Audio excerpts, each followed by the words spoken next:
I didn't choose this life. I was born to live it.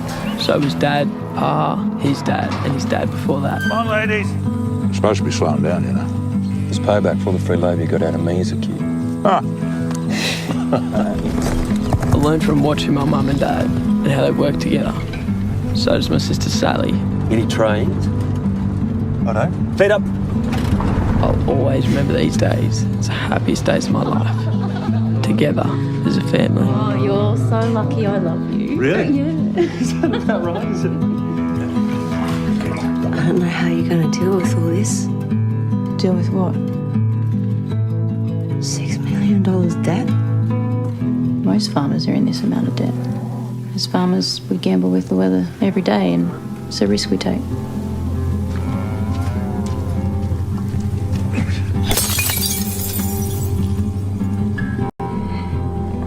You have no idea what I'm going through. Maybe you should talk to someone. Oh my God, no, I'm fine. No, you're not, Alison. You and your dad's coward. Play a game of footy, all right? Where's heaven? What? Where's heaven? The sky, I think. Can we go there?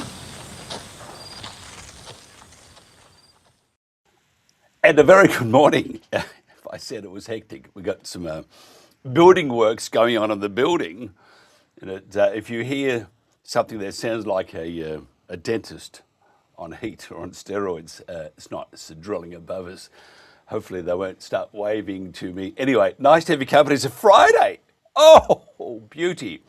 I can hear the clinking of the glasses in the air now. Anyway, big show today, a huge show. By the way, for those that have joined us for our live broadcast, thank you so much.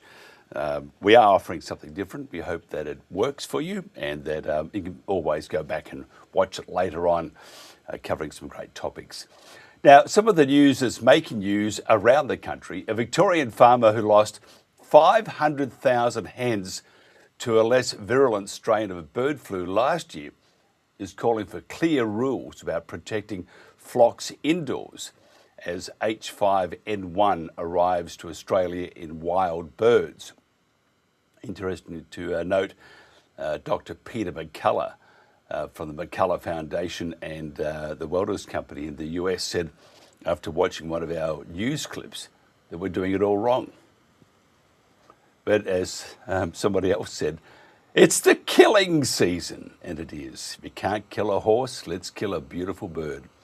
The proposed 9-figure sale of Tasmania's biggest farm to a British forestry investor, it now sits in the hands of Federal Treasurer Jim Chalmers. And the whole world is shaking. What will he do? How can he make money from that? How can he fleece these farmers? He's doing a great job so far. I can't go without a little bit about Cull Stefanovic. We're not too sure about Cull. We do think it's a lot of it's smoke and mirrors. However, Elon Musk inserts himself into Cull Stefanovic. And there's more to that, by the way. It says controversy as removed podcast episode goes global.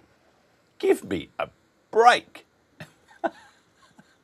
So they put it on the internet. Oh, it's global. Who gives a rat's about Cull Stefanovic if you're in the US, the UK, parts of Australia? I mean, really, give me a break. This is just incredible. Anyway, the world's richest man, his comment, wait for it, sit, just relax, hold the table. He said, wow. Anyway, so I had to mention that. The Cull Stefanovic storm is engulfing the whole planet not. I won't say anymore. Okay, now if you want to find out more about what's happening around this great country of ours, just go to X. They haven't completely banned us yet. X, what else? Facebook. There's also YouTube and Rumble, and we are live.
a lot like that music. Thank you. I picked that myself. Sorry, I've got to be serious. But we're going to talk fungi. I think mushrooms are fungi. We'll find out in a second. So maybe it's okay to be treated like a mushroom. Anyway, more about that soon. Fungi is what we're going to be talking about. Have a look at this. Yeah. Can I have a look at that? What on earth is that?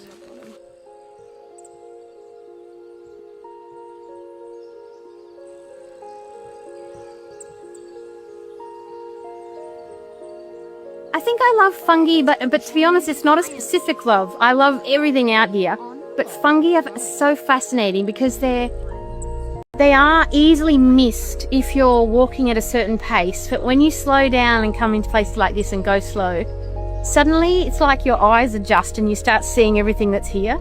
And then the vast array of colours and shapes of fungi I just find incredible. And what they do in the ecosystem, like learning that we can't actually live without them. And they're so accessible, like anyone can come out here. You don't have to know what you're doing, but you can find fungi and enjoy their presence, and kids can get out and find them too, you know? So they're a really great way to spark fascination for kids particularly, I think. But I just love them. I can't get enough of fungi. Can't get enough. I'm a preschool teacher and I just genuinely love helping kids get out in nature. I just love it. Their vision, what they find interesting, I just enjoy their company so much. I just wanted to see that cup fungi they found. Where was that? The brown black cup fungi. Do you know where Arthur found that? Yeah, the round one. It's up there, is it? Okay. Did you see that? No. It's worth looking at. I love it when people mirror back the excitement, particularly. But even if people think they're not so into fungi, I just like to ask them, how do you know, if you haven't been out and had a go. I like walking with people because introducing them to fungi is really fun, and usually people do pick up the interest after that. Oh, I got some calling over there. Huh? So these particular parents here are all such fosterers of like environmental curiosity, so they're lucky kids. So Sophia's the knowledge holder for the walks. I'm going to be the enthusiasm. She's got enthusiasm, but I'm going to complement that. Sophia's going to lead the walk, and she's going to explain to us how to take great citizen science photographs and document species we come across, how to find out what they are, and she's also going to be able to help identify things as we go. But I think she's going to be enjoying this area just as much as we are, because she's never been here before. So locals can play a role in helping her find some fungi too, that we know where it grows. So sometimes the world is a bit small, but when I'm out here, there's so much going on the micro level. It's fascinating. You could never learn everything there is to learn, even in this one patch of forest. So I find it really exciting coming out and seeing what's here. And it's nice when you develop a relationship and the kids know certain logs that certain fungi grow out of, and we can come back and visit it almost like it's a friend. It's just a lovely thing to see kids connect with the landscape around them, you know. It's such an asset to have it, so yeah.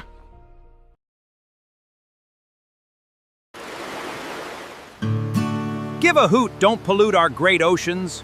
We must remove these garbage wind turbines that threaten our wildlife and fisheries.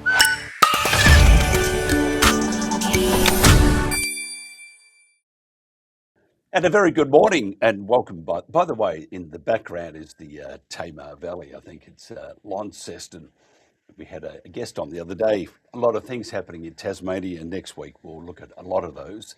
It's showing that the governments, it doesn't have to be Victoria or in New South Wales. It's a disease that's spread right around the country. It's called stupidity, lack of consultation, all that sort of stuff. It's the virus we need to be afraid of. Annette Kennewell is an oyster mushroom grower based on the New South Wales Far South Coast.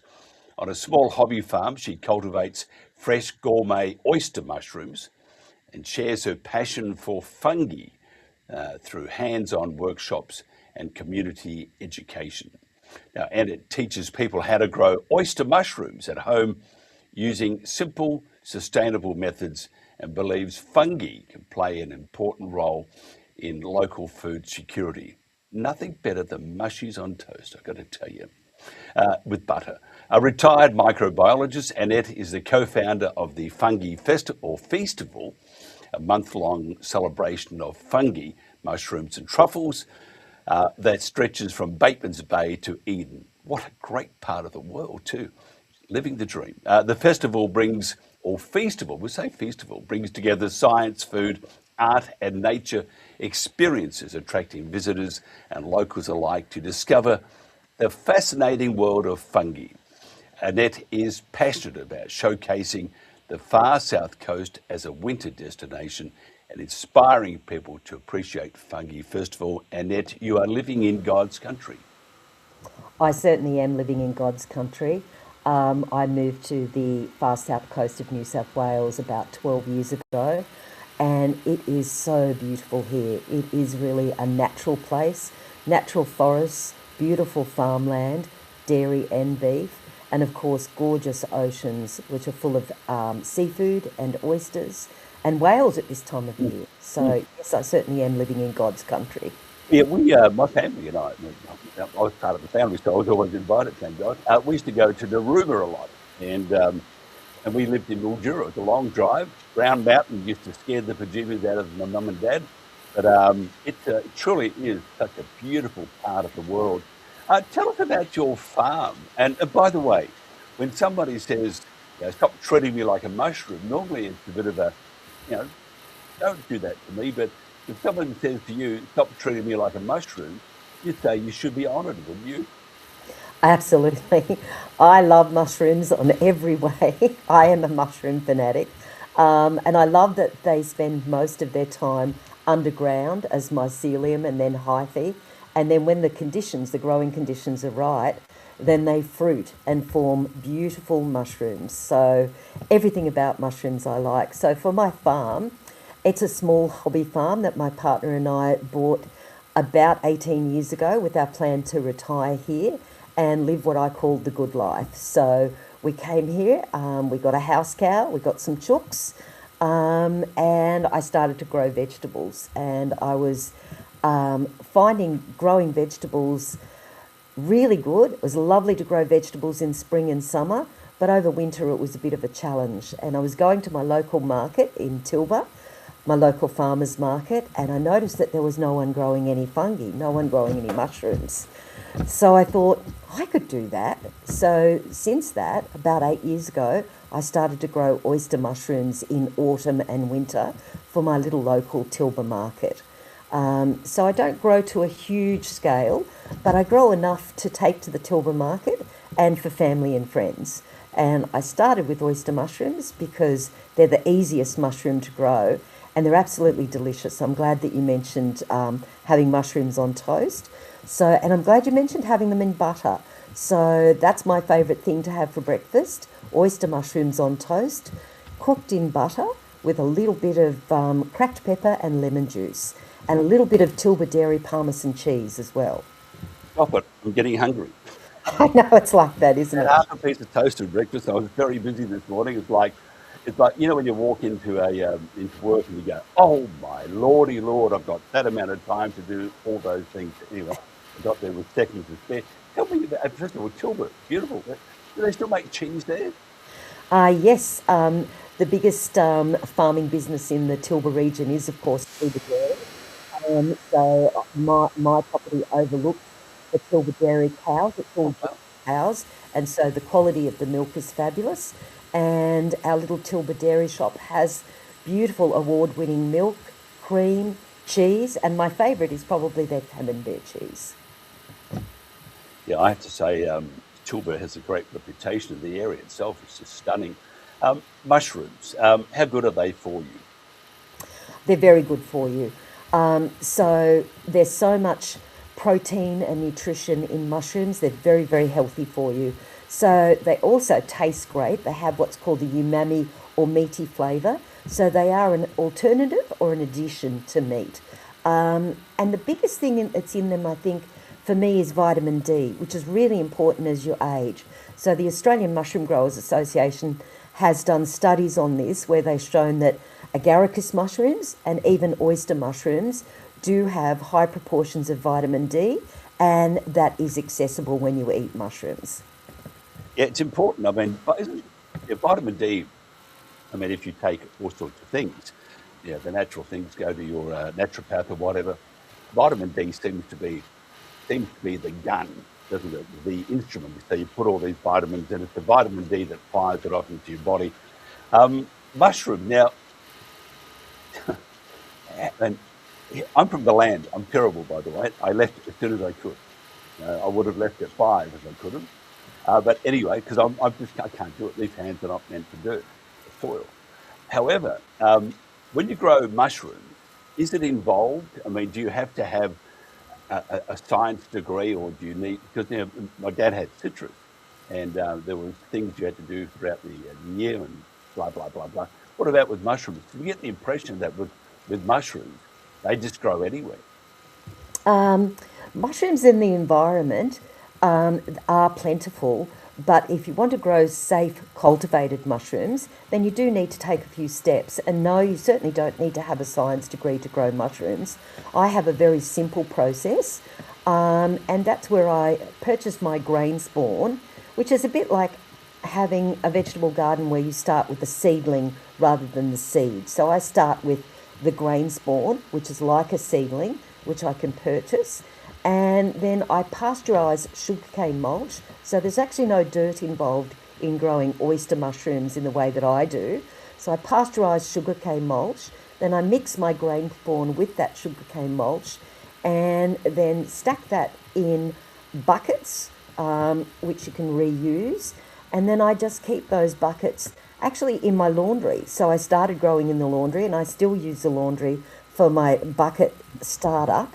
So what happens is when you put the oyster mushroom grain spawn with the pasteurised sugarcane mulch, it inoculates and grows through the sugarcane mulch, because mushrooms need the substrate. And after a couple of weeks, they're ready to go into my fruiting room.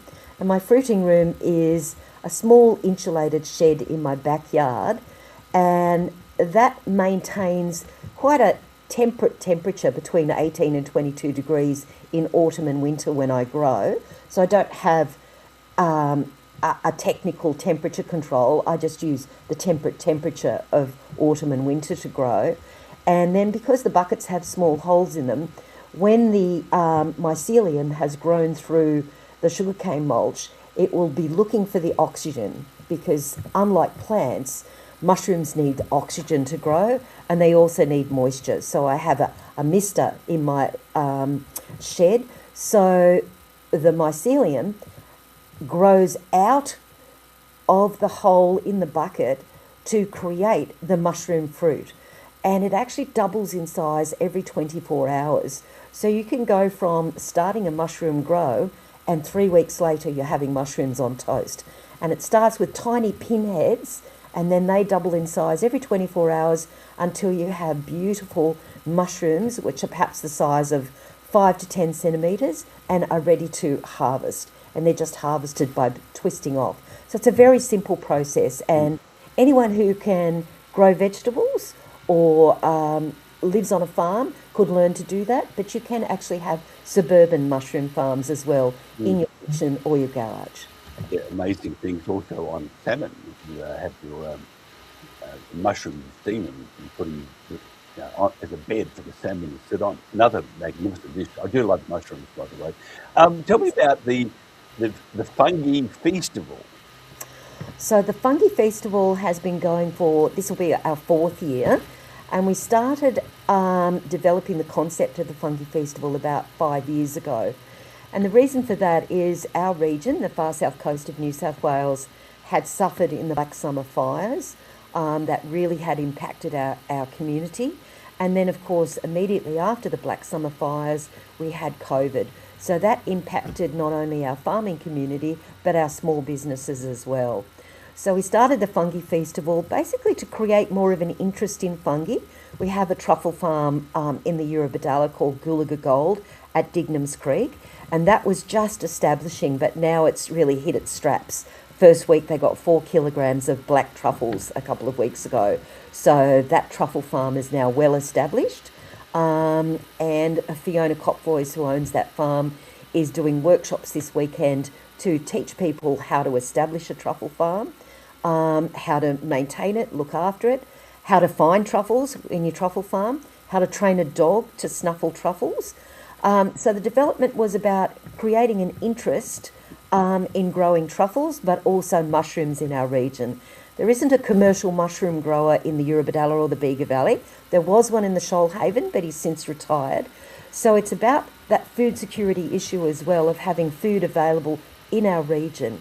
And certainly it's still my dream as part of the Fungi Festival to increase the number of home mushroom growers and increase the number of small business mushroom growers, so that every time we go to our farmers markets, in addition to fresh vegetables and cheese and milk, there will also be mushrooms, fresh mushrooms. Can you train cats to look for truffles? At our house, we've got 432,000 cats, I think, sometimes. I think cats are in charge. You can't. You can't. Man, I was just thinking, go search for a truffle, and I'm not going to repeat what the cat would say to me, but it wouldn't be very polite. When does the tell me the dates for the fungi? The Fungi Festival this year, it goes from mid-June to mid-July every year, and this year it's 12th of June to 12th of July. So we always have a couple of weeks in our winter season outside of school holidays, and then a week or two inside of school holidays, because certainly we're attracting people from the ACT and from Victoria. The Victorians come up, of course, for our warm weather, our warm winter weather, and the ACT the same. They come down either the Brown Mountain you mentioned or the Clyde Mountain to the Eurobodalla or the Bega Valley. So we're certainly attracting a lot of those people. Yeah, I'm just, we're a bit far away, although we're not that far away because we're on the Gold Coast. So it's only a day's drive, but it's still a long drive. But for mushrooms, I've got to tell you, you might hear me knocking on the door, and there I am. I want some mushies. I think We've certainly had people from the Gold Coast attend last year. A mum and a daughter drove all the way down, and they did a mushroom growing workshop. They really enjoyed it, and they did a medicinal mushrooms workshop as well. So they had a lovely weekend, and we have structured the events so that people can come for a weekend to enjoy all of the activities. There's actually 90 events over a 4-week period, and we've also structured midweek events as well. Fantastic. If somebody wants to find out more about the Fungi Feastival, how do they do that? The best way to find out about it is on our website, which is, of course, all of the W's and then fungifestival.com.au. But I do emphasise the play on words. So we have spelt it fungi, Fungi, Feastival, Feastival, because we are a festival that involves food and lots of eating of fungi and truffles. Good on you. I'm jealous. I'm going, after I finish the show today, I'm going to have Vegemite and toast. No mushrooms for me. That's a sad morning for you. That's a very sad morning. Although I do love Vegemite, and it is Vegemite's now produced by Bega Cheese, which is in our region. So Vegemite's probably my second favourite, Vegemite toast, second favourite breakfast after mushrooms on toast. Yeah, good on you. I'm still jealous. Annette Kennewell, thank you so much for your time. This is the Country Telegraph. Australians are paying more and getting less. Energy security is economic security. Economic security is national security. We sit on vast reserves of coal, oil and gas, but we are not fuel secure. Policy unmoored from physics and economic reality has turned an energy-rich land into a decadent state. No sector is being asked to bear more than agriculture and regional communities. We are willfully turning a rich nation into a poorer one. To keep Australia prosperous, sovereign and free is our duty, and in an uncertain world, our best defence.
Convert is an Australian manufacturer of high-quality biological inputs.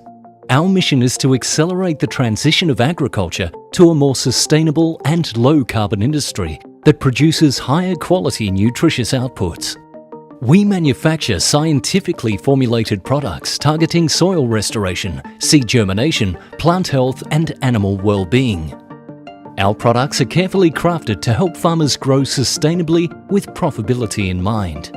Independent PhD research on our products conducted at the Western Sydney University showed significant increases in soil biology, nutrient availability and cycling, root growth, fruiting and flowering, drought resistance, and overall plant resilience and yield.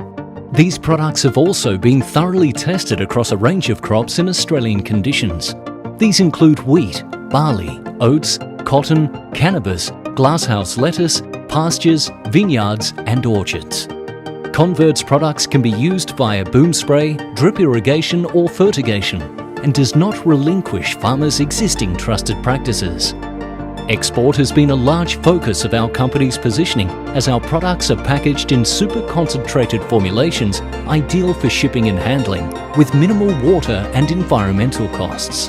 Convert is expanding into international markets with a focus on regenerative agriculture and the future of farming.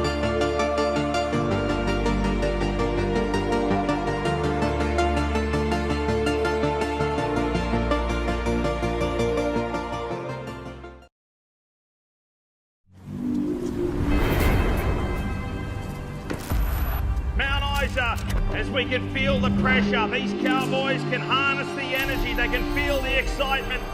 Think about what's going through this cowboy's mind.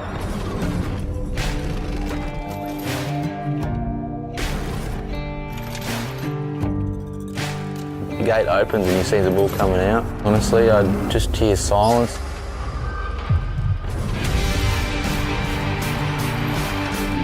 Seven different emotions go through you in about 10 seconds and then they go on repeat. This is when it hits another level of energy. To be a rodeo cowboy, you want a bit of gravel in your gut. Typical cowboy, obviously half mad.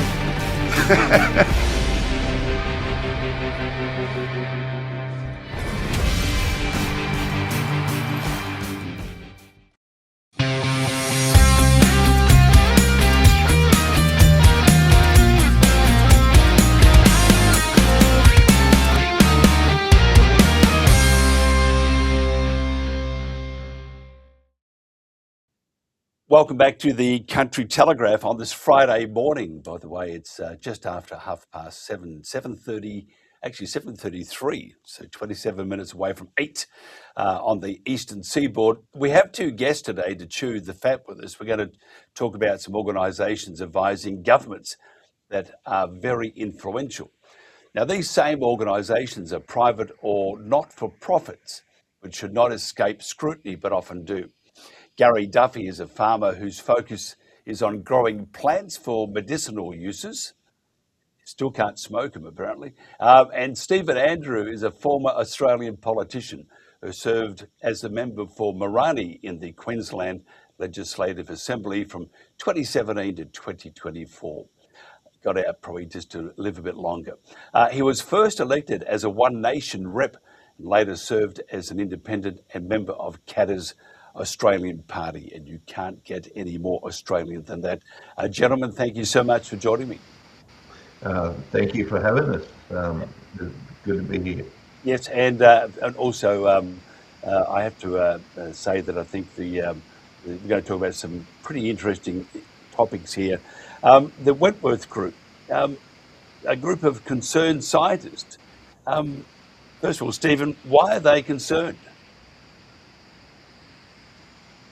No, we're not working there. Gary, would you like to pop in here? Yeah, so they're concerned because they're a lobbyist group. They're lefty, rights through and through. They are basically a woke group of scientists that come together. Their main objective is climate change.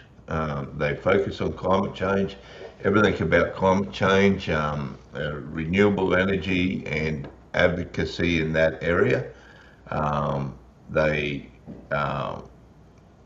portray themselves as a trust fund or to fund other organisations, and that they want to, through some of their linkages, fund the Invasive Species Council, who run around acting like they're a government body, and they're not. They're a charity registered in Melbourne, and they're one of the, and they're an advocacy group. If you look at a charity, they're not a charity. They're not for profit, and I think the tax office should have a look at them, because they seem to be an organisation that's more of a laundromat for money and advocacy and policy rather than any charity, because they don't do any charity work. There's no charity work involved in anything they do. But they run through different foundations. The Invasive Species Council, they actually get paid for making comment in the media. So if the National Fire Ant Group or if they're going out culling the horses, and they need someone in the media to act as a independent advisor, they call on the Invasive Species Council. They run out there and they stand beside, a carcass of a koala or something, and then do a media interview and blame it on feral animals, or they blame it on the fire ants, or they do that. They actually get funding or paid per comment for doing that. They raise money through the government. So for the NFAP, they lobby the government to get $1 billion worth of funding for the government, and from that they get a cut. So that comes back through this Invasive Species Council. There's nothing about them that's a charity. There's no history of any charity work that they have ever done in their life. I looked up what charities, what events they do, and they advocacy for government policy, public awareness campaigns, community information on invasive species, lobbying government, writing lobby papers, and that's basically all they do. So they're a left-wing organisation that is there to lobby government, get the funds, and then from those funds they get a cut of those funds, and then they get paid for offering comment. And they're not a charity. They should be deregistered as a charity. Yeah, it's pretty incredible. We've lost Stephen, so we're going to stay with you. We haven't got a whole lot of time because we've got the West Fang just around the corner talking about the Brumbies. Oh, by the way, you've been watching the show and taking note of all the stuff we're doing and what's not making the newspapers about the Brumbies. What's your thoughts about this colour, the Brumbies? I think it's absolutely appalling. Makes us look like barbarians just about to anyone from overseas. Well, you look at the culling of the Brumbies in the and what they're doing, what they're based on is it's the same as what they do with the fire ants.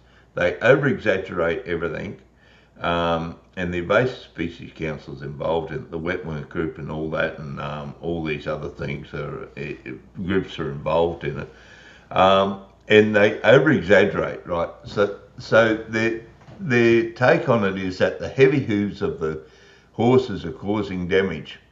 In your image in your video that you just played just before we come on, of the horses going through the Kosciuszko National Park, or wherever the horses may be, Kosciuszko National Park is mostly a lot of boulder country.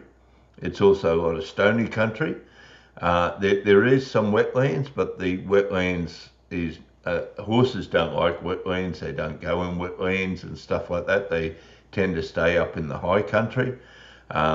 they'll come down during the snowy season, but generally a lot of the Kosciuszko National Park is rocky, and so to say that the heavy hooves are impacting the ground, what the heavy hooves are doing, how they impacting rocky ground, you know, and that it's causing destruction and stuff like this. It's just unbelievable over-exaggeration, and this over-exaggeration by the Invasive Species Council to get funding is based on a whole heap of lies. Certainly the people who are in there went to the Albanese School of Lies, and that's where they get their, and then they come out and they say all these things. I think there's been about 6,000 horses culled since 6,900 horses been culled since 2021. 5,000 of those horses were shot from the air. Were shot, and their carcasses left in the national park. So those carcasses in the national park attract the pigs, feral pigs, and everything else that come in there. Now, a horse will have one foal a year, and a pig will have 12 piglets twice a year.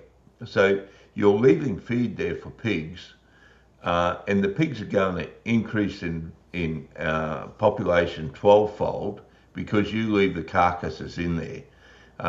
So not only is it shooting of the horses from aerial shooting barbaric, the reason for the shooting is based on misinformation and just total El Toro poo-poo. So what they're doing is that they're actually encouraging the population growth of pigs by leaving the carcasses there. And not only that, there's so many other animals. There's goats, there's deer, there's rabbits, there's everything else that's a nuisance up there. And to blame weed spread in the Kosciuszko National Park on the horses is just crazy, because you've got most of the weeds are low-lying stuff, and they'll get on the rabbits, they'll get on the pigs, and to blame the wetland destruction on the horses. Horses don't go wallowing in wetlands. Pigs do. So the culling just has no scientific foundation for what they're doing. One, the heavy hooves is not going to do damage. It's mostly rocky country. So, yeah. It's terrible.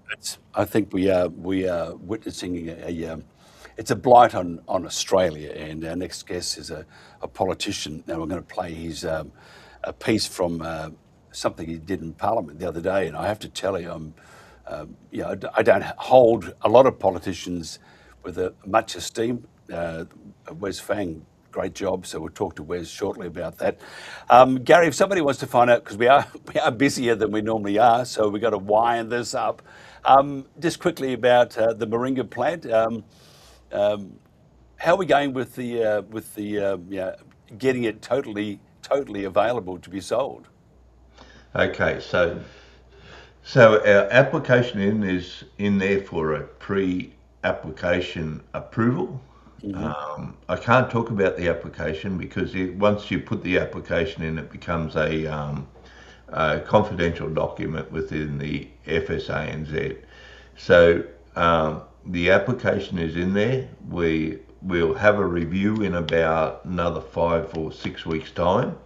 The review, they will offer suggestions on the application, and then it will take about 18 months to 2 years for that application to be reviewed. Hopefully, we were looking at seeing about fast tracking it, but we'd have to pay a lot of money to have it fast tracked. So we don't have the thousands of dollars to do that. But it's a good application. We've been thorough with it. We've addressed all the failings of the previous one. and we've addressed everything that they wanted to do. But Fantastic. The I was reading somewhere the other day that said the flowers of the plant is what you should be eating also. So a magnificent plant. What do they say? It's one of the great plants of the planet, and we need to be exploiting that more than we are, I think. Gary Duffy, thank you so much for your time. Have a great weekend. I'm sure you're going to be indulging in a couple of reds, I would imagine, just for scientific purposes only. No, I'm a non-drinker. I'm a teetotaler. Well, I'll do it for you. Yeah, no. I'm that sort of guy. You're invited up any time, but we do have a bottle of red here if or guess. Thank you. Just put my name You're invited up any time. And put don't. I'll put your name on it. Good on you. We'll be there tomorrow. Gary Duffy, thank you so much. This is the Country Telegraph. Honourable Wes Fang. Thank you, Mr Deputy President. I rise to make a contribution in relation to this debate, and I do so in the first instance to indicate that Kosciuszko National Park, as much as we've heard about it being pristine, wondrous place, let's be honest, it was a sheep paddock. I've been to Kosciuszko National Park and toured with National Park staff when we were on the Brumby inquiry and indicated to us that the land that is currently now Kosciuszko National Park was a sheep paddock. It's not like it's untouched. It was a sheep paddock for a number of years. You can still see the fence lines where the fences were run because it was a sheep paddock. So to pretend that it's untouched, pristine wilderness is an absolute fallacy. It is a sheep paddock that has been reformed and returned back to being a national park. That's the first thing. The second thing is there are clear question marks around all of the conduct between the Minister's Office and the Invasive Species Council. And I say that with reference to the previous return for previous SO52, which returned papers that indicated that the Invasive Species Council played a significant role in returning the signatures that the Minister used as justification to reintroduce aerial culling. We know that the vast majority, over 8,000 of those signatures that the Minister used to justify the aerial culling were the form letters that were generated from the Invasive Species Council's website.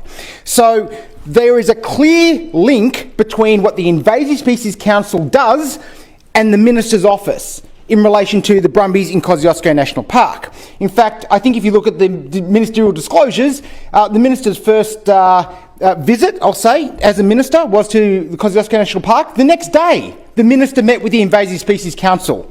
So there is a clear link between the Minister's Office and the Invasive Species Council. And those that know are aware of a number of rumours about the Minister's Office and the Invasive Species Council and the links there. I'm not going to address those, but people can look up for themselves. Now, the last thing I want to raise is that when we question the Minister in relation to all of this, it is on the basis of the Minister lying to this House previously when she said the words, "We will not introduce aerial culling."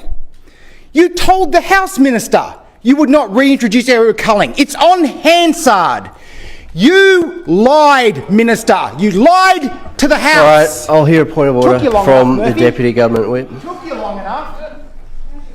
Chair, look, I've got a number of points of order. The first one is that the member should address his remarks through the chair, not yelling across the chamber in a disorderly fashion that he is.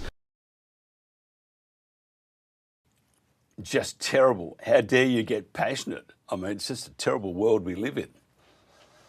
And sometimes it is, but I think we have a great country, but we do need to fight for what is right. Our guest today is the Honourable Wes Fang.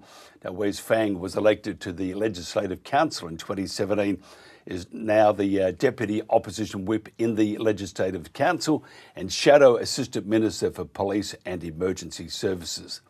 Mr Fang has been one of the few politicians, and I can tell you really is one of the few, who have condemned the aerial shooting of the Kosciuszko National Park Brumbies.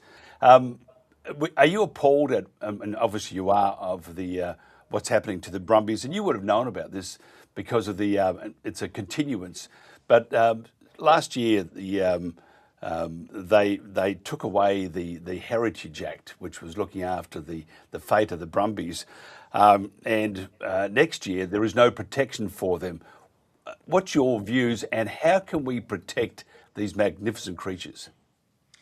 Well, I think it is appalling the way that the government is continuing the aerial cull because the minister has said this week in the House during questioning that she supports the idea of having 3,000 Brumbies retained in the park for a heritage value. But the numbers from the count last year would indicate that we are already below 3,000. So for the fact that the minister is continuing to cull, I think it only shows that there is a determination by this government to wipe out the heritage Brumby in Kosciuszko National Park. The question about how we protect the Brumbies, I think we need to reinstate the Heritage Act to ensure that it's a legislated number that's protected in terms of the Brumbies. But it would seem that the Nationals are pretty much the only major party that are advocating to keep Brumbies in Kosciuszko. The other major political parties aren't. So that's going to be particularly hard. So I think what we need to do is continue the pressure, both in the media and on social media, to ensure that the government hears the voices of those rural and regional communities and also those that support equine animals and to ensure that the Brumby population isn't wiped out. A recent interview with Chris Minns with Ben Fordham on 2GB the other day, in fact, and Ben was sort of taking up legacy media mainstream, sort of skirting the this issue because it's quite emotive and they don't want to upset too many people, which they should, because it's a very moralistic thing, this, and also it's based on lies. Chris Minzo on this interview said that we're doing this because we need to look after the environment. We need to show what Australia is really like, that families can go for walks and picnics, and you can also do hunting. And I'm thinking, I mean, and he is out of touch, but if you look at the protection that's been taken off next year, they have zero protection, the Brumbies. And that comment from Chris Minns would be a slip of the tongue. If he's encouraging or saying that they can do hunting in the Kosciuszko National Park, by the way, which is quite raised eyebrows from this part of the woods, would that intimate that, one, he's out of touch, and two, that there is more nefarious activities going on here, and that the protection for these magnificent creatures next year will be zero? And if he's talking about hunting, it shows that we're going down a path that is one path we shouldn't go down. Yeah, it's interesting you picked up on that point because I also noted that he mentioned the word hunting when talking about national parks. And at the moment, you aren't able to hunt in national parks. The only people that are allowed to effectively use firearms in the national park are those staff of National Parks and Wildlife Service that are engaged in feral animal control. And that includes not only the aerial culling of Brumbies, but also aerial culling of other feral animals such as deer, pigs, etc., and also ground shooting. So it's interesting also that Chris Minns did a deal last year with the shooters in terms of being hunting in national parks. So it's pretty clear that Chris Minns isn't across the detail of this because he's confusing, I suspect, the deal he did last year in relation to hunting in national parks with what's occurring in relation to the aerial culling of Brumbies. They're completely unrelated matters, but ultimately it does show that the Chris Minns isn't really across what his own government is doing in terms of the Brumbies. What we need to do is ensure that those people that are making the decisions, such as the Premier, are acutely aware of what their decision-making results in, and that is effectively the wipeout of the heritage Brumby in the snowy highlands, which is going to be an absolute shame if that happens because so much of our Australian iconic identity, in a way, relates a lot to those Brumbies, including the man from Snowy River, but also having those wonderful war horses that served our troops so well in World War One. A lot of those. A lot of that stock was sourced out of the snowy high country from the Brumby stocks. So there is, I think, a lot of value in keeping those Brumbies. They are, in effect, as I say, the first native Australian animal because they were introduced, but they were introduced such a long time ago that they've sort of become part of that park. And it's not like the park was pristine. It was a sheep paddock before we turned it back into a national park. So it's not as if it's untouched wilderness. It's very much an area where animals are able to thrive and grow. And if the Brumby population is controlled by other methods, not just aerial culling, they can survive happily with everything else up in the snowy high country. Maybe just to the easiest way is sterilise them, truly, and have a controlled birth rate. I mean, therefore, no one gets knocked on the head. Can I ask you about the Invasive Species Council doing the heavy lifting for government here? Are they being remunerated by government? I'm fairly sure that a lot of the funding for the Invasive Species Council does come from government grants and allocations by government. And I think that there is no doubt that the government uses the Invasive Species Council as effectively the justification body to do a lot of this work. And we know from the investigations of the upper house that when the Minister Penny Sharp wanted to reintroduce aerial culling, she used the Invasive Species Council's form letters that were sent into her as justification that the submissions, in inverted commas, were supportive of aerial culling, when ultimately they were just supporters of the Invasive Species Council that entered their details onto their website, and a form letter was sent to Penny. Now, 8,000 of the 11,000, I think, were form letters effectively from the Invasive Species Council. What is interesting is that those people that actually took the time to write a discreet letter and actually send it to the minister were all against aerial culling. So that it just goes to show that the government uses the statistics and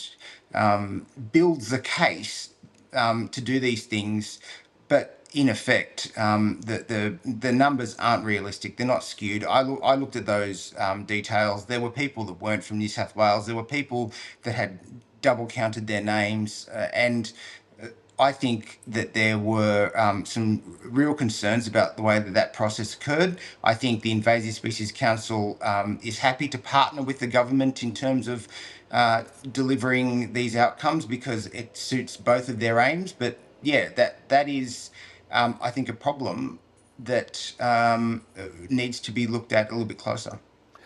Yeah, I'm just quite interested in the. Do they receive money from overseas interest?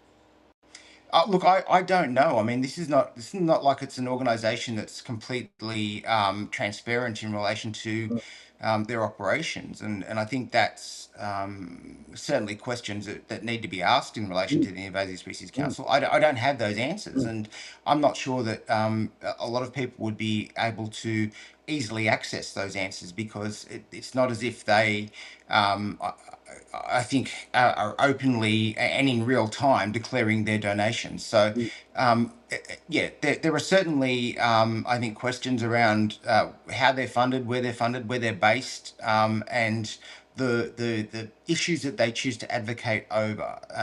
And ultimately, look, we need to work in with all members of the community, but the government seems to pick and choose those that they work with, and the Invasive Species Council is certainly one of those groups that they choose to do more work with than others. What happened to the RSPCA? It's what they haven't done. I was going to say what they've done, what they haven't done. It really questions their credibility, doesn't it?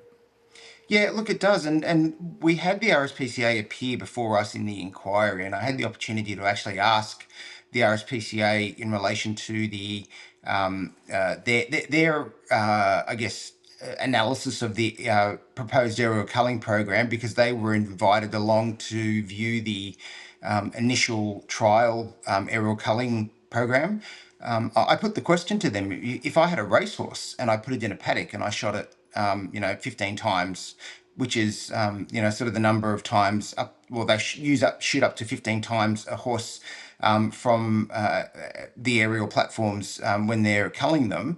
If I did that to a racehorse, would the RSPCA prosecute me? And they definitely said that, you'd absolutely be investigated for that. So I don't understand how the RSPCA aren't treating this in a similar manner, because ultimately, both are horses. One is potentially a racehorse or an ex-racehorse. The other is a Brumby, but they are both equine animals and they both feel pain the same way. So I don't understand how the RSPCA can pick and choose to prioritise one over the other. And just quickly, because I know we are actually running out of time and we've kept you a bit over time. Can we get an FOI on the contracts awarded for the aerial shooting? I mean, it's because it's something out of Mad Max. Well, I think they actually use National Parks and Wildlife Service staff. So they're actually employees, and they use the National Parks and Wildlife Service helicopters. So in terms of contracts, I'm not sure that we would actually be able to access them, because I don't think that they have contracts. But we know that the cost is astronomical for this. I think it's somewhere in the region of $15 million so far that the government spent on the previous aerial culling program. And so when you look at those figures, it is astronomical money to effectively wipe out what is a part of Australiana. Yeah, I totally agree with you. We need to we're keeping up on this thing. I have to say I was extremely distressed, as were 40, 50,000 who are watching, and it's a terrible blight on Australia. This is not how Australians should act, is it? I don't think so. I think we talk about animal welfare issues, and this government is so. For example, the Labor government has an issue with live export of sheep, but they're happy to cull Brumbies in this way. So there's no consistency in the way that they operate. If they're going to do it for one, they need to do it for others. I don't have a problem with live exports. I think that that's totally fine. But the government can't pick and choose, and that's what effectively they're doing. I totally agree. Thank you for your time. If somebody wants to find out more about you, to have a bit of a chin wag, how do they do that? Oh, the best thing is to just email my office. Always happy to try and get back to people. And I think we just need to keep the fight up to make sure that the people who have a voice in terms of the Brumbies and seeing them retained in the Snowy Highlands continue to be heard. Thank you very much. The Honourable Wes Fang, MLC New South Wales Nationals. Thank you very much for your time. This is the Country Telegraph.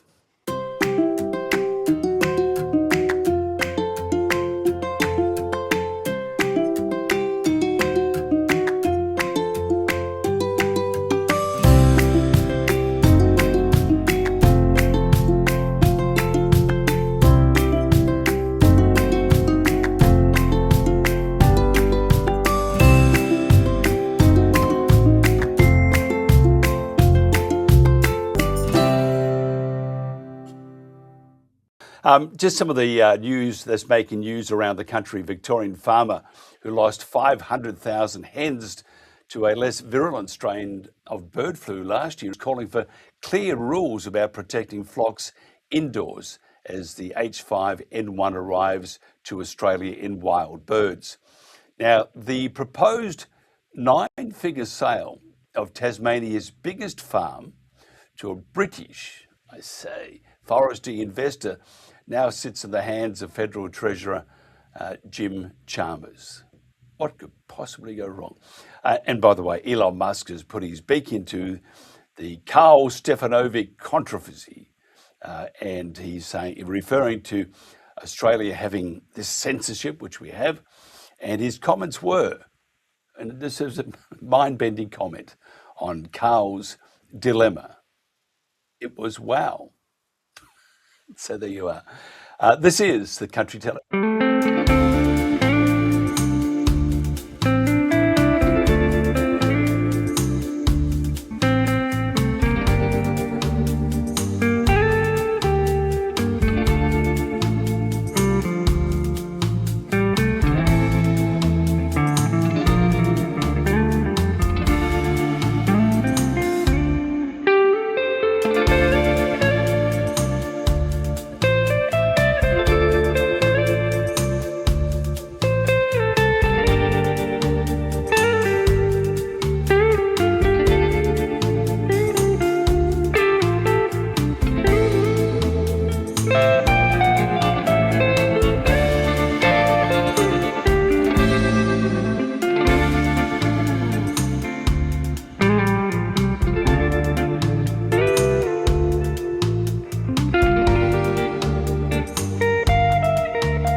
Love that music.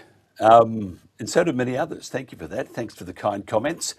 This is the Country Telegraph. Now, there is growing concern that the deteriorating economy and a cost of living crisis is having a big impact on the mental health of young people, as well as other age groups. Those on the land and in isolated regions will also be vulnerable. What can be done about this? Maybe more than we appreciate. Our guest is Daniela McCann, Director of the Australian Association of Psychologists, Inc., which is AAPI. Also, she's also a psychologist and head of McCann Psychology, a child and family therapy practice, and as a strong advocate for regional and remote psychologists, Daniela is deeply committed to bringing the gaps in mental health access. Now, having grown up in a rural area, she understands the unique challenges of practicing in smaller communities. Daniela, thanks for joining us. Thank you. Tell us about, are we letting the bush down still? Look, absolutely. No young Australian should miss out on mental health care because of their postcode. People need access to services where they live, not just where the workforce is concentrated. Yeah, I'm just reading some facts here. It's been called a silent crisis unfolding as our economy slips into a recession. Hello, Elbow. And it's apparently affecting our youngest earners. What can be done?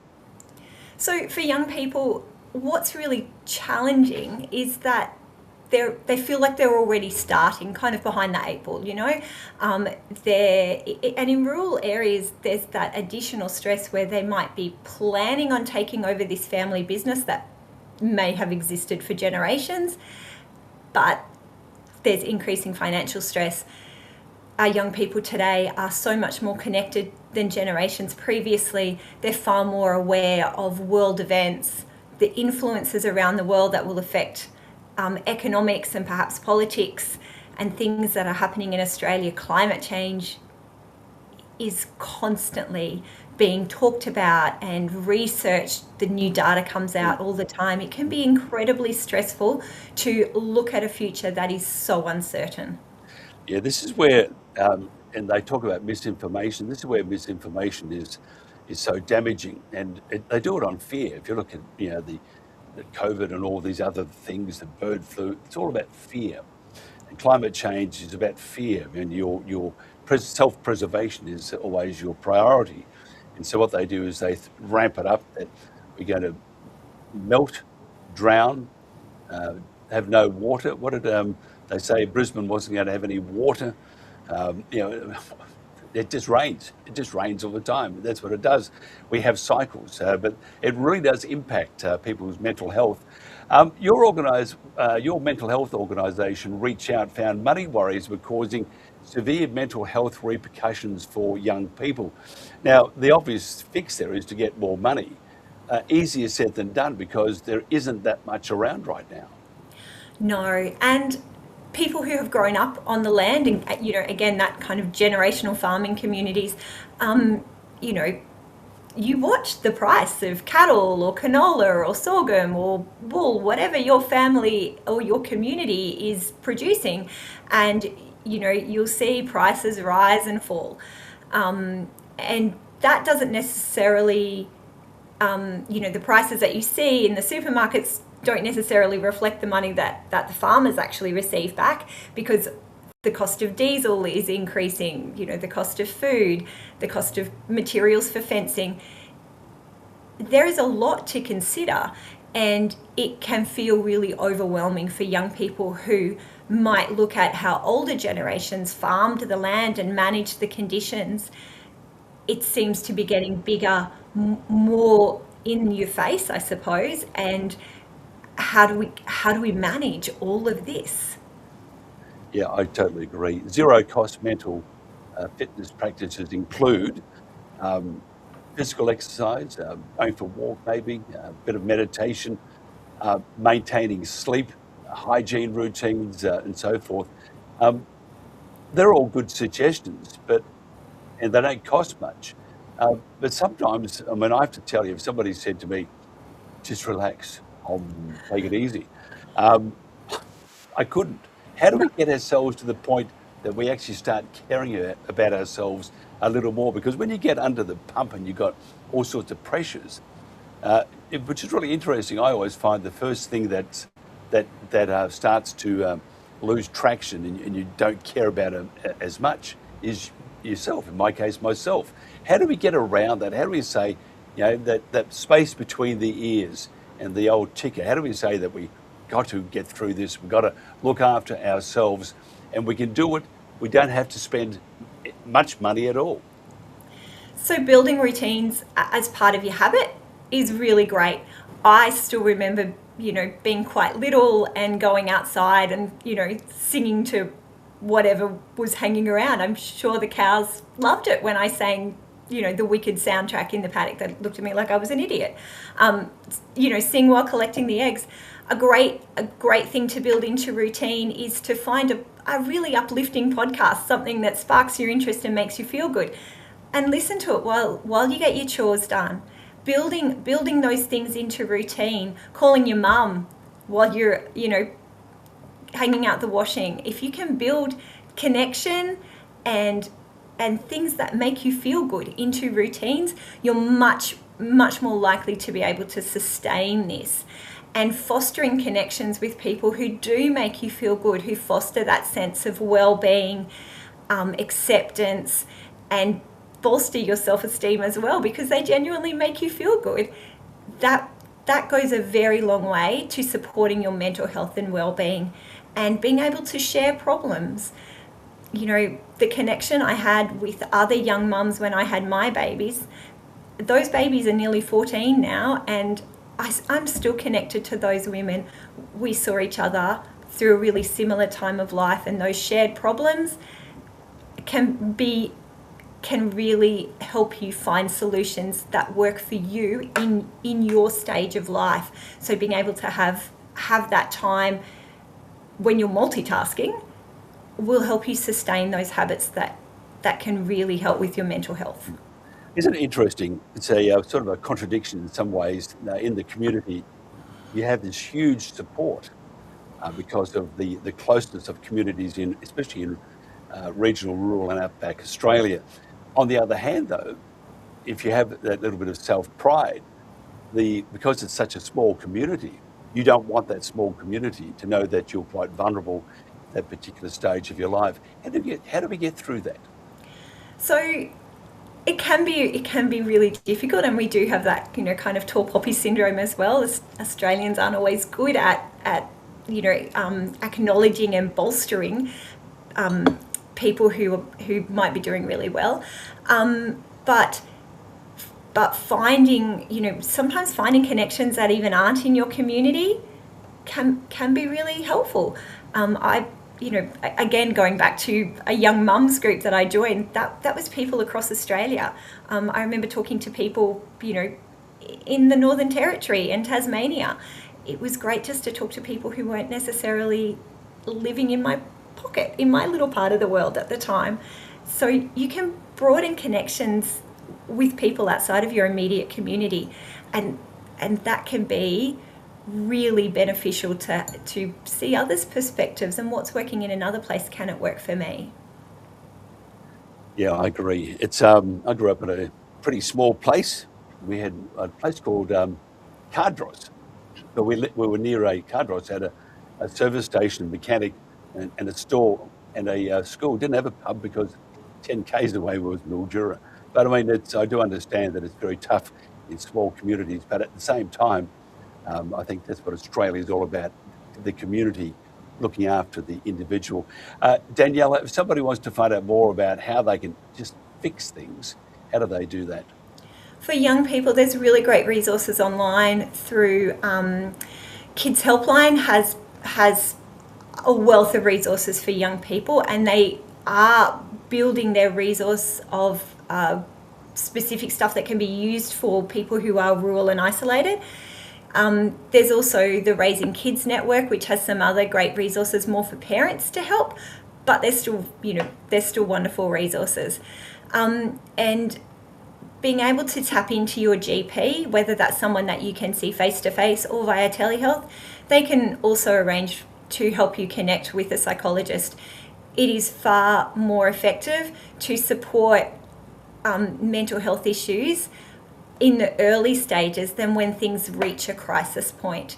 And I think going back to what you said before as well, sometimes, and farmers in particular are really renowned for this, you just have to, you just have to get through a really difficult time, and that's particularly true when there might be, a natural disaster comes through, a fire or a flood. We've just got to get through. But once things kind of calm down and once that crisis moment is past, it's often when the mental health, your mental health kind of comes back, and those anxious thoughts, those feelings can surface. And it's really important to, touch base with your GP if you can, get a mental health care plan and see somebody who can really tailor some supports to your particular circumstance. AAPI is really working to encourage a rural workforce, but we're talking to the government about trying to get incentives for regional and rural workforces, so like relocation assistance and other study supports. If we can get more psychologists in rural and regional areas, apart from the fact that the psychologists will love it because it's a great place to live and work, it will really support those communities when and where they need it most. Absolutely brilliant. And you're living in a magnificent part of Australia, Ballina, just down the road from where we are. I think I mentioned to you last time when we were there, we popped into a Mexican restaurant. I have to say it was the best Mex and Cal-Mex too I've ever had. So you're very lucky living in a great place and having this Mexican restaurant close to you too. It's a great restaurant actually, but those hidden gems in country towns, Indeed. You will always find amazing things in country towns. They're well worth exploring and relocating to. Fantastic, good on you. I have seen some small towns, even the locals say they're still there because they got nowhere else to go. So maybe, right in the sticks, but it has always a bit of charm, and it's easy to say that if you're just passing through, I can tell you that. Daniela McCann, thank you so much for your time. If those of us watching at the moment also watch Clarkson's Farm and have access to Prime, normally I wouldn't do this, but Clarkson's Farm is one of my all-time favourite shows, and Hugh Grant is a great Australian actor, and Caleb, who helps Jeremy Clarkson, well, the other way around just about, they're promoting a new movie out on Prime, and again, I wouldn't normally do it, but it's called Sheep Detectives. And I can imagine at the moment Jen's going, what the hell is he doing? Not trying to pull the wool over your eyes, but have a look at this. And we'll come back after this with Stephen Nowakowski. He's having a poo. Oh, is he? Yeah. I'm not having an enjoyable time.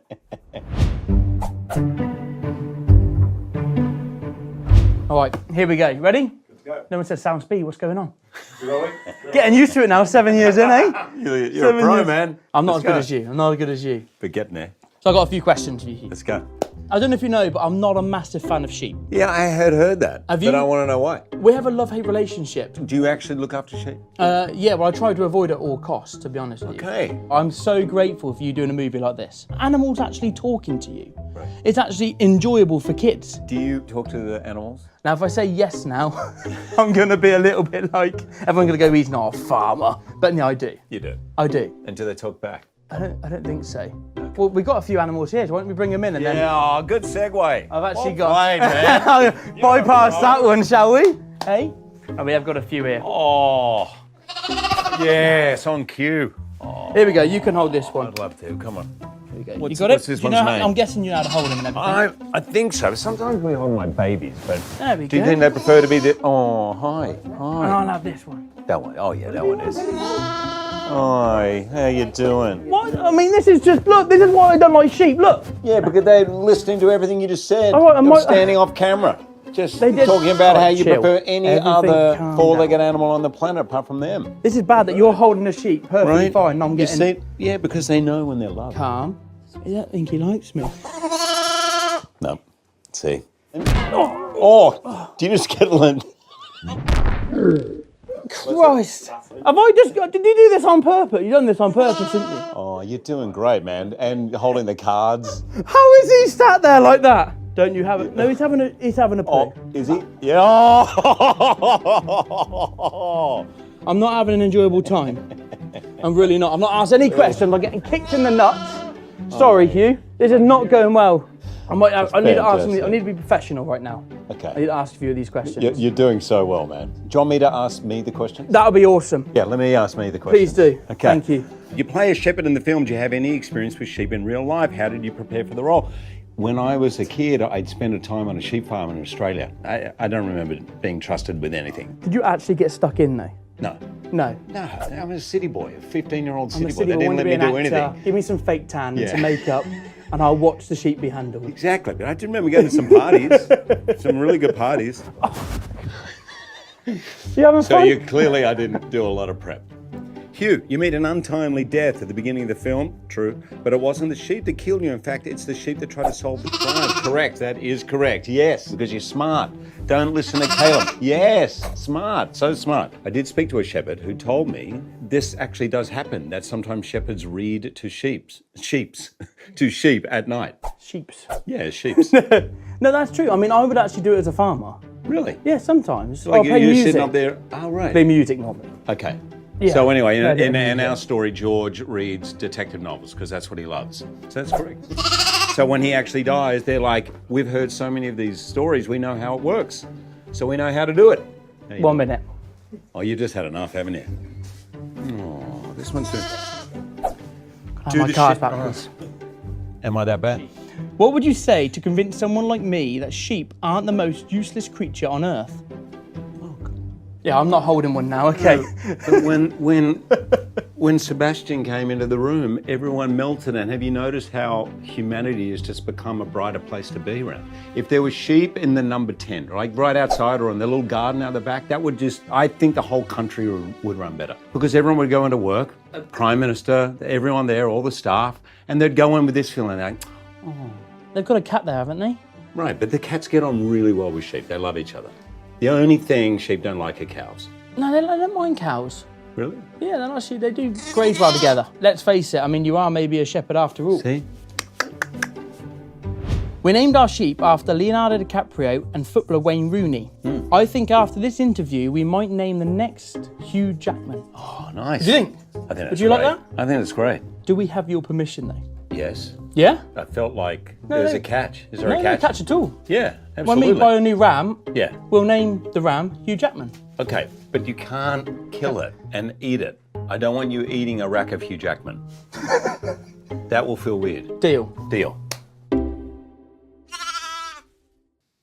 There you are. I love it. I said Hugh Grant. He's in the new movie called 4 Weddings and a Sheep. That's Hugh Jackman. Sorry, not in the new movie called 4 Weddings and a Sheep. I made a mistake. I mean, how can I call Hugh Jackman Hugh Grant or Grant? Anyway, Stephen Nowakowski is an award-winning wilderness photographer and conservationist, and a great guy trying to do his bit for Australia. Based in North Queensland, Australia, Stephen has exhibited internationally, worked in Papua New Guinea and Timor, and collaborated extensively with other world-class photographers and also with traditional owners. His spectacular works are in demand around Australia and the world. They also remind us of the precious natural wilderness on our doorstep. He has been mapping the extensive nature of the renewable energy project Rollout, which is causing vandalism, in my opinion, and others too, around Australia, and was so successful in drawing attention to this orgy of wasteful and nonsensical spending that some went after him. Wonder who that was. Anyway, Twigs. Following a court case, Stephen has been forced to change the name of his organisation and create a new website to continue with his work. First of all, Stephen, thank you for joining us. Oh, yeah, good morning, Mike. Yeah, thanks for having me today. Yeah, I thought I'd had the sheep thing on beforehand. Maybe those sheep remind you of some of those that invited you to appear in court. Anyway, that's just my own humble opinion. We won't say, and his name is sort of Twigs, but I can't really work out what it is. But anyway, yeah, you can't see the trees for the forest. Hey, that's better than mine. You're very clever. Tell me about your new organisation, because we had to change the name. Well, not technically change the name. So we're a grassroots conservation organisation, and we've been planting trees and rehabilitating tropical rainforest up here in North Queensland, where I live and reside. And so we have a plant nursery, and we also run Australia's only cassowary rehabilitation centre. So we rehabilitate injured cassowaries. Cassowaries are the world's heaviest bird, and they reside in our tropical rainforests in North Queensland, and we have a rehabilitation centre for them because a number of those birds do get hit by cars, car strike, and also injured by dogs and dog attack. So we need to keep going, and that's what we do. And the whole renewable thing has really been a side issue for us, but it's turned into one of our major campaigns. And the reason being is because no other conservation group is coming out and pushing back against some of these really inappropriate developments that are going right across regional Australia and into our wilderness areas and smashing up some of our best remnant forests here in Queensland.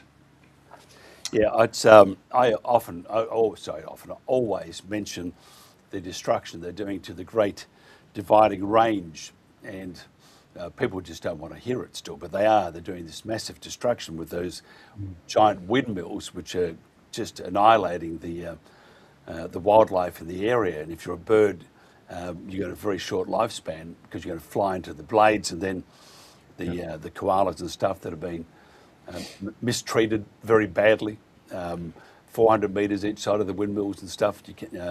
It's going to be this terrible, terrible terrain. And when there's a fire, you just got to hope that the rain comes very quickly, because otherwise it's going to burn for a long time, isn't it? Well, that's right, yeah. Oh, there's so many issues. We could talk all day about this, and a lot of these issues are really just coming to light now. And that was really, we had a court case against a big wind farm up here in North Queensland called the Upper Burdekin Wind Farm, which has now changed its name to Gawarrabaya Wind Farm, which is an Aboriginal name. And our case was really about migratory birds, okay? So the Environmental Protection and Biodiversity Act was really implemented after the Franklin Dam because there was really no federal mechanism to protect places of national and international significance. So things like World Heritage Areas and also migratory birds. There was no legislation to cover migratory birds. So we challenged that wind farm on the basis of its impact on migratory birds. And we've got documented evidence that wind towers kill migratory birds, particularly some birds that fly in really dense flocks, and you can wipe out an entire population from one wind farm. And in actual fact, one species is the biggest threat to that species is wind farms. However, we lost that court case. So it just goes to show how crazy our laws are when the laws were actually introduced to protect things of international and national significance, yet we still couldn't win the case. And that's hence why we had to close Rainforest Reserves Australia down on the back of that case, because we lost that case, and the costs were tremendous, obviously. But we're not going to stop, and we're going to continue campaigning. It's in our DNA. We're witnessing the mass destruction of so much good habitat and also real good high-value agricultural land, as we're seeing in the New England tableland right now, with the New England high-voltage transmission lines going straight through some world-class wilderness areas. And this is just complete madness, and we just need to slow this madness down. It's also, I mean, besides the wilderness, which is, I have to tell you, it makes me very, very, very angry, and I'm a very determined person when I get angry. But also looking at the rural areas too, the abuse of human rights, the abuse and the disregard for the rural communities, and it's not just one government. I mean, if you look at Queensland, they're under a different party, but still, it's still oppressive, horrible laws and rules, and new ones that have been brought in. Look at New South Wales, Victoria, South Australia, WA. It's just appalling. Can you just tell me what was the name of your new organisation, and when can we see a website? Oh, yeah. So we're still dealing with the court challenge. But like I said, we still need to run our organisation. We still need to plant trees. We have a lot of volunteers that want to work with us and plant trees and help us on the ground. We do on-the-ground conservation. So our new organisation will be the Australian Biodiversity Alliance. And that will be the new organisation that we're going to be working under. So, and we will ultimately have a website, we'll have a Facebook account and all manner of social media. But we're just picking up the pieces right now and starting afresh. And that's where we're at the moment. We've been kicked in the guts over this court case. You have to remember, this was really one of the first court challenges against any renewable project in Australia. And we're 20 years behind the fossil fuel activists. They've been challenging every single fossil fuel mine through government-funded EDO, for example. And so we just think it's only fair that we question some of these really catastrophic renewable projects as well. But just going back to what you're saying about the impacts on regional communities, we just saw yesterday the contempt by state governments against regional and rural communities on this issue. So yesterday there was supposed to be a debate in the New South Wales Parliament on the high voltage transmission lines in Walker and the New England Tableland, called the New England Tableland REZ, Renewable Energy Zone. And hundreds of local residents drove down to Sydney to listen to question time on the floor of Parliament, and the entire Labor Party did not show up. There was no debate. And it just goes to show that state Labor in New South Wales totally disregards the community concerns of the impacts of renewables in these regions. And it's just not like wind towers, it's also utility solar, it's utility big BESS batteries, it's synchronous condensers, it's all the substations, and then it's all the transmission lines. And Chris Bowen has told us over and over again we need 10,000 kilometres of new transmission. I would say it's vastly more than that. And that transmission line goes over high-value agricultural land, goes through wilderness areas, and it's impacting so many communities. And I think this is a reason why we're seeing such a big rise in political parties like One Nation, because the major parties have been silent on this. They haven't been representing the concerns of rural landowners, of people like myself who are conservationists, but also electricity users who are facing increased power prices that are going up and up and up. And the only person out there calling this stuff out is Pauline Hanson. So I can sort of see why she's rising politically. Can you, because we, in a past life, and it's still not afraid, by the way, we were uncovering many things, and we're a very large organisation in our past life. This, and a sort of a big flashing red light, the Invasive Species Council. Do you know much about them? Oh yeah, I follow. I see what they publish, and I follow them. Yeah, yes, yeah. And you've seen the, the Brumbies in the Mount Kosciuszko National Park as an example. And here's a group that's pretending to protect the environment, and in many cases, or in this case especially, the information is just wrong. The misinformation is wrong, and I just find that that an organisation like this would have such clout with the government, such as the New South Wales government. Well, that's right. You have to remember what they did in Kosciuszko National Park was criminal. The transmission lines being punched through for that Snowy Hydro 2.0 was the biggest act of violence against a national park, I think, in New South Wales history. To go into a protected area and smash hundreds, if not thousands, of hectares of national park, yet there was not a whimper by conservation groups against that. No. And it's all about the ideology of climate change, and we need to do whatever it takes to fix climate change. And my argument is, you don't go smashing up national parks, you don't dynamite out the tops of our mountain ranges in Queensland for an energy generation source that is so intimate, unreliable, and what it means is that we need so much of this stuff. So just going back to your intro about mapping, so we've mapped the rollout of renewables across Australia that are proposed. And if all of these wind towers were to be built, we're looking at around 31,000 wind towers. And for example, if the Invasive Species Council were serious about what they were doing, they would be pushing back against some of these really inappropriate ones that are smashing through really good high-value wilderness areas. Because what these renewables do with all the haulage roads to connect all the wind towers and the transmission lines is open up these areas to invasive species. So invasive species use these new roads as corridors. It's very well documented. So feral pigs and deers and so forth use these roads, and feral cats use roads to move through areas. And in the mapping that we've done, we're looking at tens of thousands of kilometres of new roads being pushed through our bushlands and forests to facilitate the rollout of renewables.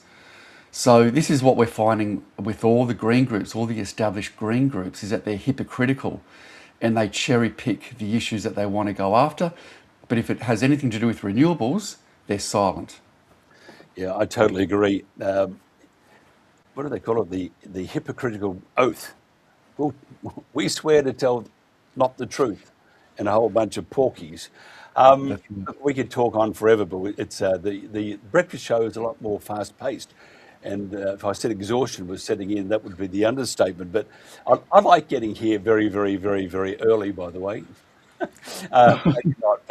Look, Stephen, I have to say I don't agree with the climate change entirely. However, I think we need to look after our planet, admire you enormously. Sometimes they say you've got to roll up the sleeves. You've done that. You've gone through all sorts of some uglies, to say at the least. But you are fighting a good fight, and we will do whatever we can to assist you. We can't give you money because we haven't got any, but we can actually create a platform for what you're doing. And what you are doing is exactly what Australia needs. Now, if somebody, a bit early maybe, but if somebody wants to find out more about what you do, how do they do that? Oh, the best way now is really just to go to, just email me through my website, so stephennowakowski.com.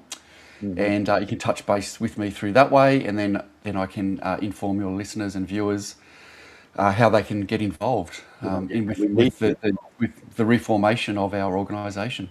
Yeah, we need to get involved in, again, whatever we can do, just give us a yell.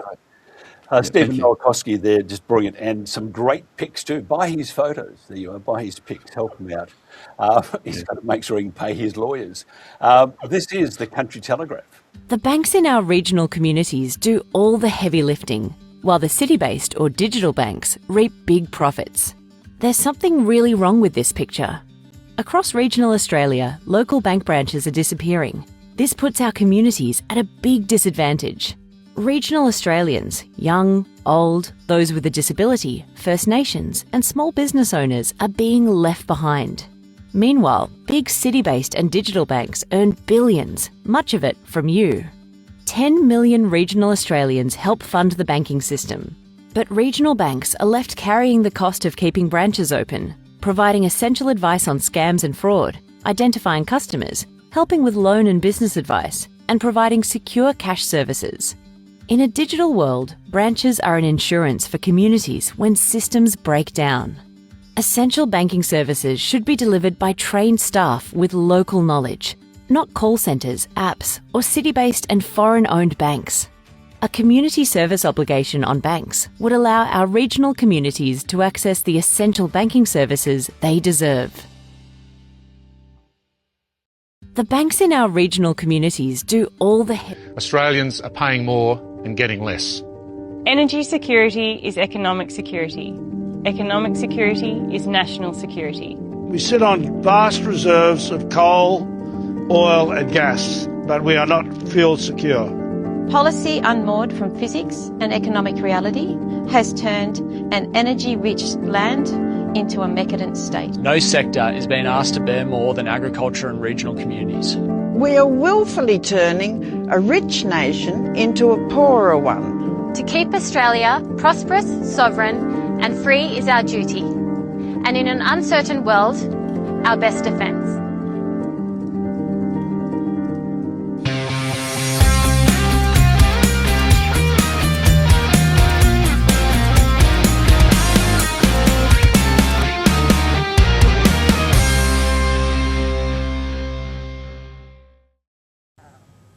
And welcome back to the Country Telegraph. We have our guest, Lisa. Lisa is there, and second Lisa Caldwell. But first of all, there are so many angles to the terrible story of Brumby killing in the Kosciuszko National Park that we've asked Lisa Caldwell, who was a guest early in the week, to return.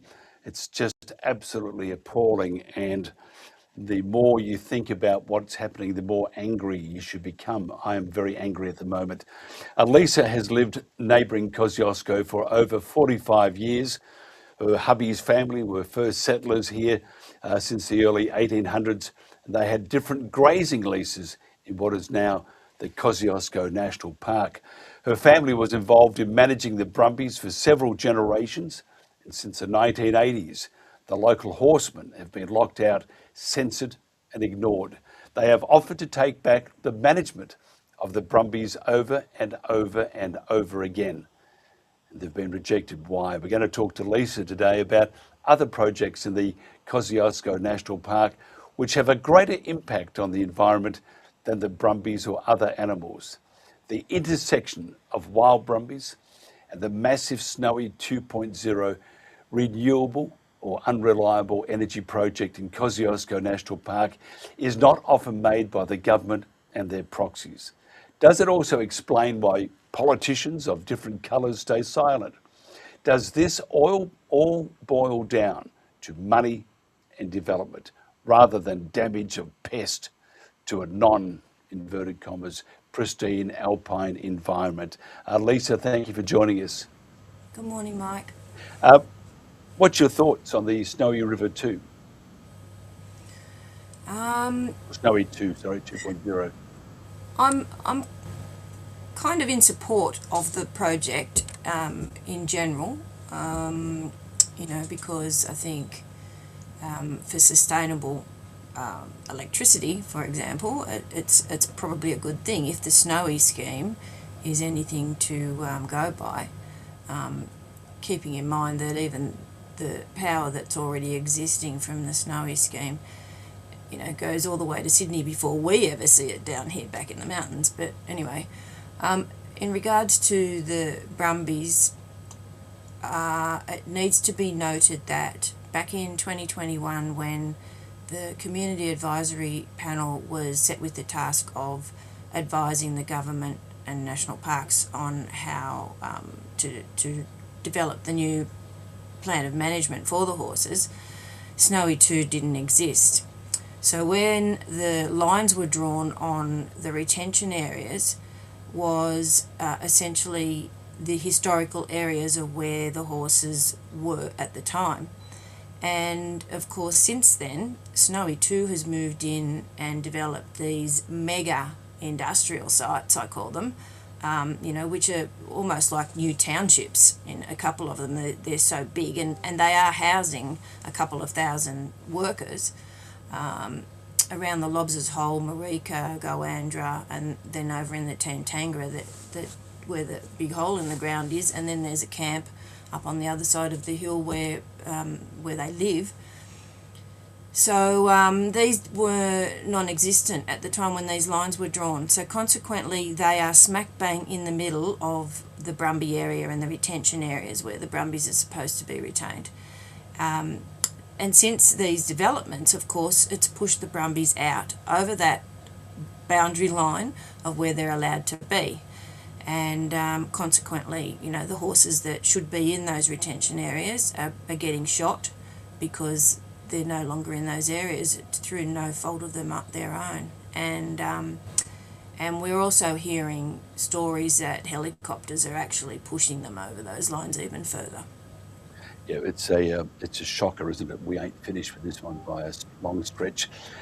There's been concern about the habitat disruption by the Brumbies, but let's look at the Snowy 2.0 with the bulldozing, land clearing, heavy machinery causing irreversible environmental damage to the national park.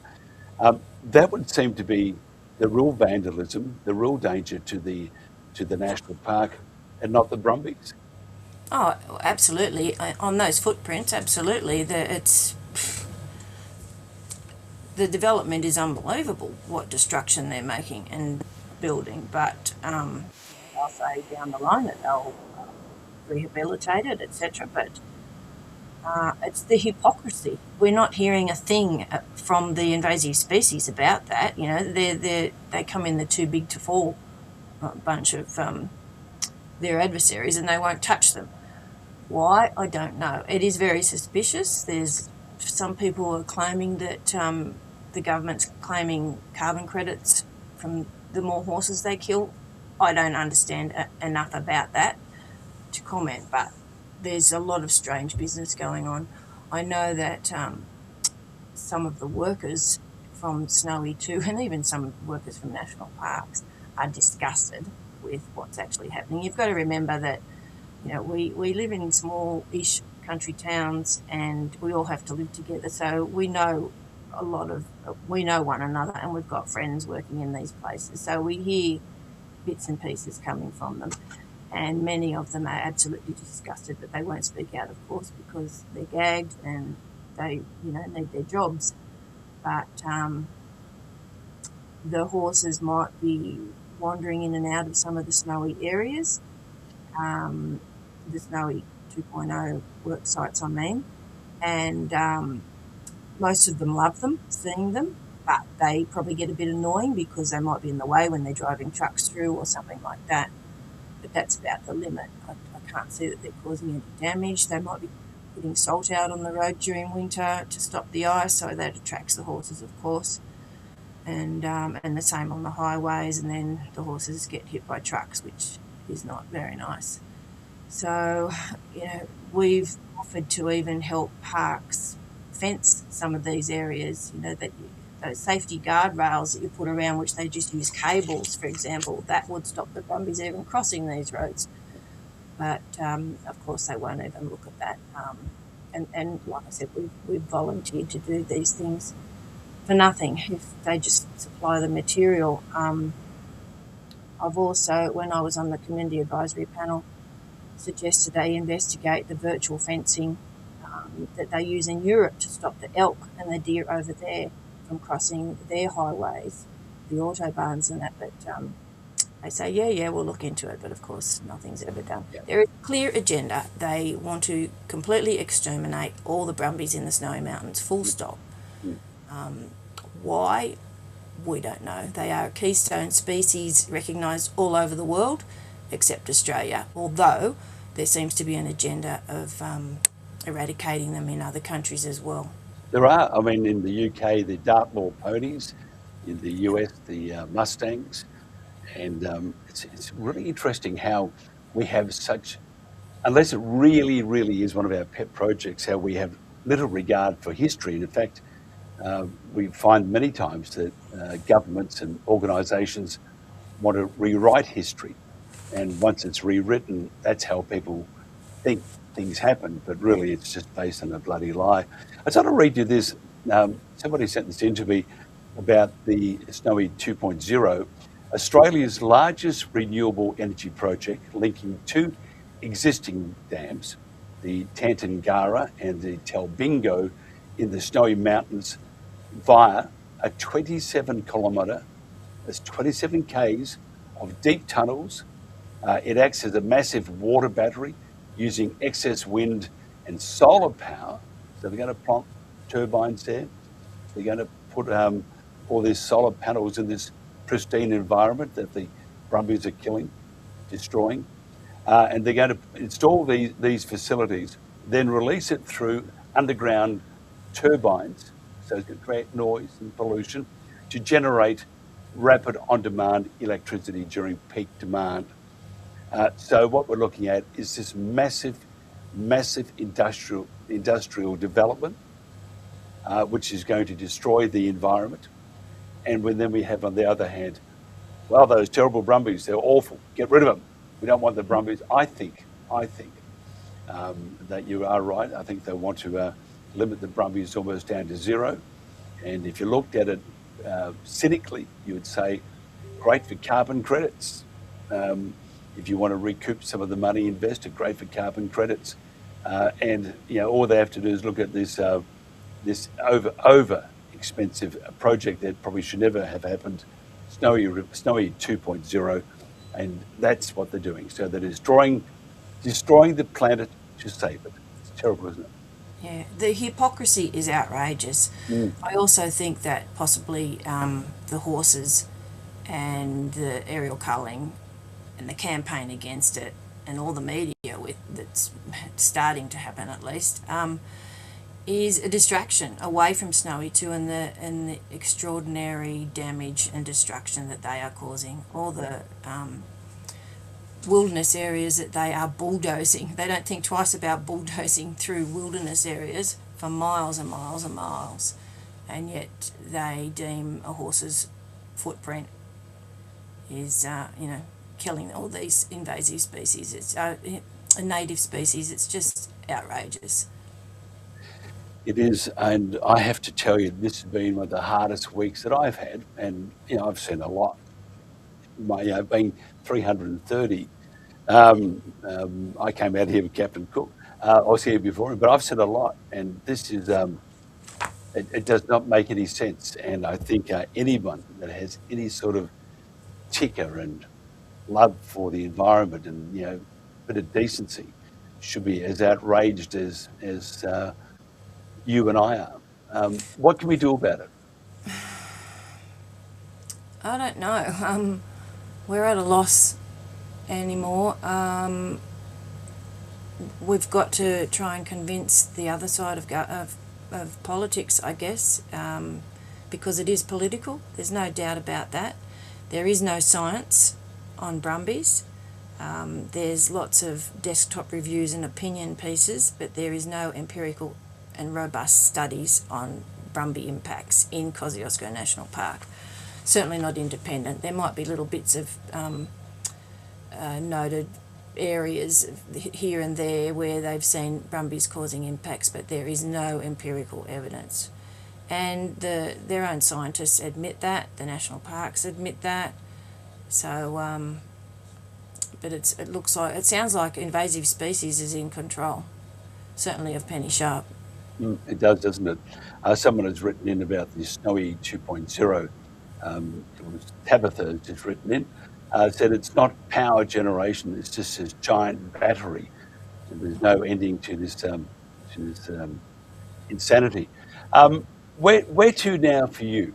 How are you feeling? Because I mean, we spoke to you the other day and you look very, very drained. Yeah, thanks. You look rugged. I am. I'm frustrated more than anything because the people that have any influence are not listening to us, and of course, you know, Penny Sharp just says talk to the hand. I don't want to know. We've via my local member, I have tried to get meetings with her, and we don't even get a response, let alone a meeting. Whereas invasive species are straight in the door, as you know. I will continue to keep pushing the coalition to come back and to listen to us like they used to, and Angus Taylor has now given us a little bit of hope there. I'm also pursuing the Australian Veterinary Association because they did speak out in Guy Fawkes after that massacre. And it's exactly the same as what's happened at Guy Fawkes, except now national parks have got a licence to do that. They can comply. And if the Guy Fawkes happened again today, there would not have been a court case with RSPCA because they would have said it's compliant, because national parks made it compliant with Penny Sharp at the helm. So, yeah, we'll just keep battling away. It's a long haul, but we've got to keep doing it. And before you had Stephen Nowakowski, who's also trying to look after the wilderness, which is just appalling. I mean, what they're doing. Well, I mean, the wilderness declarations back in the 80s is what started it, because that prevented us from continuing managing the horses as we used to do. And if anything, the wilderness actual areas has just become so overgrown and dense and sick. It's unbelievable compared to what the country used to be like in the 70s and the 80s. It's just got worse and worse, and now instead of just having bushfires, occasionally we have nothing but firestorms. That's the difference. Yep. We need to learn from history. We don't do that. But there's a clear agenda, and as I said before, with the ridiculous numbers that they are spewing, it's just so blatantly obvious. The biologically impossible numbers that Penny Sharp is stating to justify this killing. When the plan of management was on display and there was public consultation, she claimed that 82% of the submissions that she received was by people that were saying, yes, go ahead and do the aerial cull. But what she didn't tell the public, that just about 80% of that 82% was all online pro forma identical form letters by the invasive species and the Greens and the National Parks Association. Had we have known that the government would accept those kind of online form letters, we would have done the same, and we would have got probably 10 times more, given that, you see the petitions that we see now. 240,000 is one of them, and we just received 23,000 in a recent e-petition to since the shooting started. So in 2 weeks we had 23,000. So had we have known that they were going to accept those, because they haven't accepted them before in previous years, we would have done the same thing. But of course, Invasive Species Council was wised up with that one too. Yeah, I agree. Just a couple of other pointers before we do wind this up. Tourist development in the Snowy Mountains region is shifting towards sustainable year-round recreation, balancing massive infrastructure investments with environmental protection. It seems like they're going to make it into this great big tourist park. A special activation precinct, which the New South Wales government is heavily invested in the Snowy Mountains to turn the region, again, it's just going to turn into this year-round alpine destination. and the plans are going to be biking trails, new camping grounds, upgraded overnight accommodations. What does that suggest to you? Well, I know a little bit about that, Mike, and it's not all that a lot of people are thinking. Most of that is not inside the park. The Special Activation Precinct was activated by the New South Wales government selling their share of the Snowy Hydro to the federal government. So Victoria, New South Wales and the feds all owned part of it before. New South Wales and I think now Victoria sold their share. New South Wales was, I think, 52% of it, and they received $4.2 billion, I think. This is just my recollection. John Barilaro, when he was the Deputy Premier, he legislated that all that money had to go back into the regional areas and not into Sydney, New South Wales, Sydney, Wollongong and Newcastle. So they've got $4.2 million in the bank and to look for some projects around the regional areas. And I think there's maybe 5 in New South Wales SAP areas as special activation precincts. Most of the others are all to do with agriculture, like train and freight lines and for transport for ag in other areas like Wagga and Parks, I think, or Orange. I'm not sure where the other areas are, but Jindabyne was chosen for its tourism. So it's about upgrading the infrastructure in the area, because you've got to remember the new town of Jindabyne was built in 1966 pretty much by the Snowy scheme, and it's so badly designed, but and the infrastructure is quite old, and because there are so many more people moving here over the last 10 years particularly, they really need to upgrade their infrastructure and bring in some other projects. I was involved in with a group called the Snowy Mountains Heritage Association, because we've been trying to build a heritage centre here for the whole of the Snowy Mountains. You know, not just for Jindabyne, but because we have such a diverse history, and we were looking at different areas, and every time I would speak at a committee about the heritage situation and reinforcing that, you know, we need to keep that kind of heritage.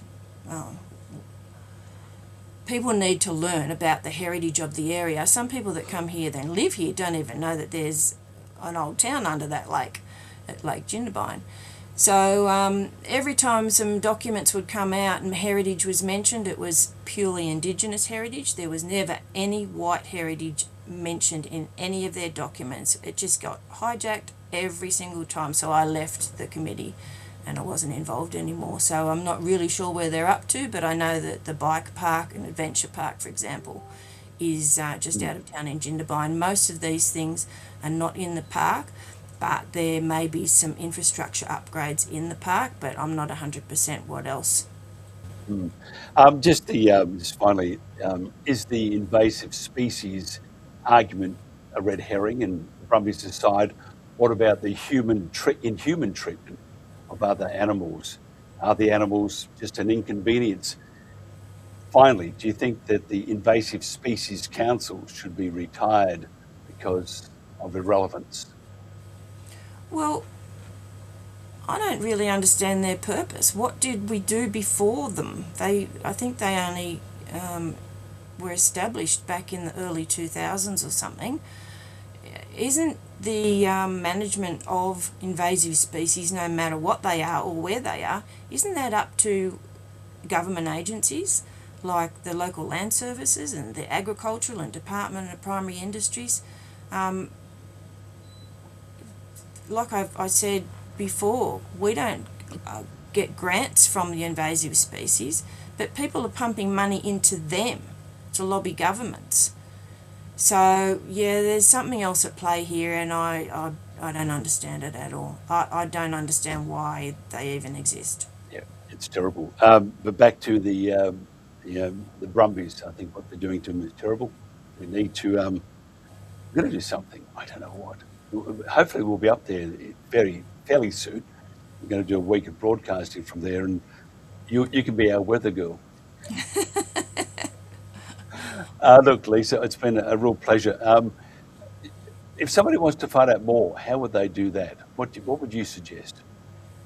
Oh, you just go to our website, our Facebook pages. There's the Park Off page. There's the Snowy Mountains Horse Riders Association, Snowy Mountains Bush Users Group, Snowy Brumby Action Group. There's several groups, and we all pretty much work together and share as much information as we can. And my page is Lisa E. Caldwell as well. But otherwise, people have got to approach their their own local members. They do. Yeah. They do. You need a glass of water and a cup of tea. Or a whiskey. Thank you so much for your time. I have appreciated it very much. Our audience has too. We'll do more of this next week. Lisa Caldwell there here on the Country Telegraph. I'm going to play this track because I think it's appropriate. If you have a dry eye, listen to the lyrics after the song, then probably go and see a shrink because you need to. It's such an emotive song. One of my favourite pieces of music, and I've been in the music industry for a long time. And this is just brilliant. Tell my fool I kept on running. Tell my mare I heard her cry. Tell the mountain I belonged here. Tell the wind I said goodbye.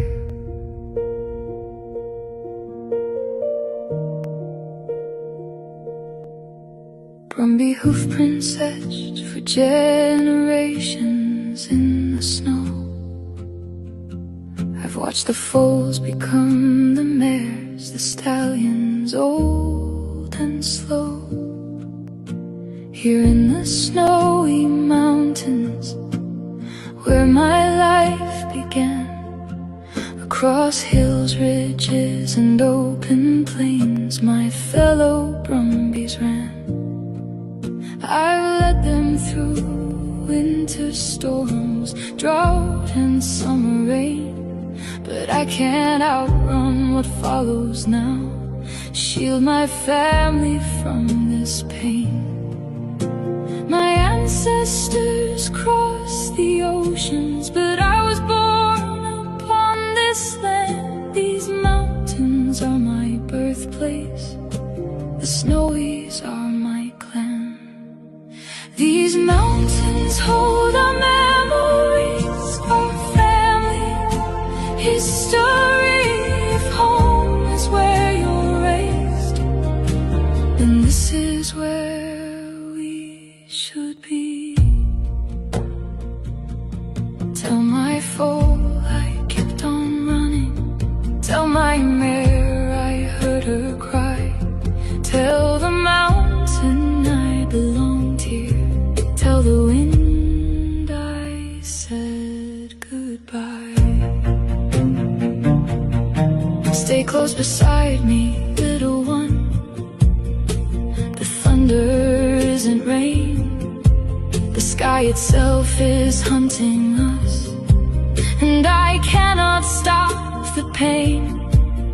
I gather those I love and turn to face the sound. Though every instinct tells me run, there's nowhere left for us now. These mountains hold our memories, our family history. If home is where you're raised, then this is where we should be.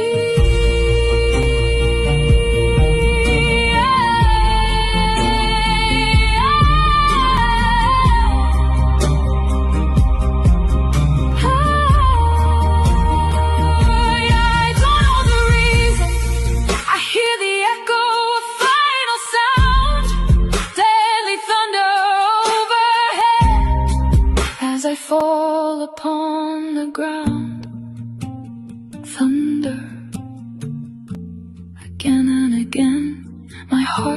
goes quiet as bullets rain. I thought I had more seasons, more rivers left to roam, more sunrises with my Kosciuszko clan before the mountains called me home. Tell them I was born here, my grandfathers fought their wars. Remind them that this was our home. The snowy mountains were ours. Tell my fool I knew her fear. Tell my mare I heard her call. Tell my fool I tried to save them. Tell the wind how Brumbies fall. Tell my fool I kept on running. Tell my mare I heard her cry. Tell the mountain I belonged here. Tell the wind I said goodbye.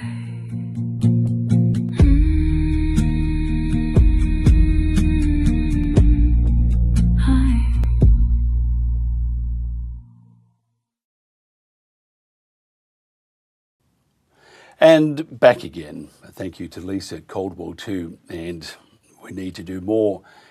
And next week, God willing, we will do more. I ain't going to give up on this thing. This is just terrible. And that sort of music really makes you think about what it's all about, doesn't it? The other thing that's, before we wind up, we're over time again, but it's a Friday. I've got a great one coming up shortly. It's incredible. But back to some serious things. We talk about bees and how important they are for life on this planet. And we do need to do a lot more and revise what we're doing on this planet, because if the bees go, it's all over, Red Rover. Most people think bees are just about honey, but here's what's really at stake. Bees help pollinate more than 130 different foods and crops in the United States alone. Things like almonds, blueberries, cherries, avocados, and apples all depend on bees to grow. Even the cotton used to make our clothing depends on bees. And bees also help grow plants that feed the animals, producing our meat, our dairy. So when bee populations start collapsing, it's not just about honey. It affects the food we eat, the farms we rely on, and the systems most people never even think about. And right now, those systems are under more pressure than ever before.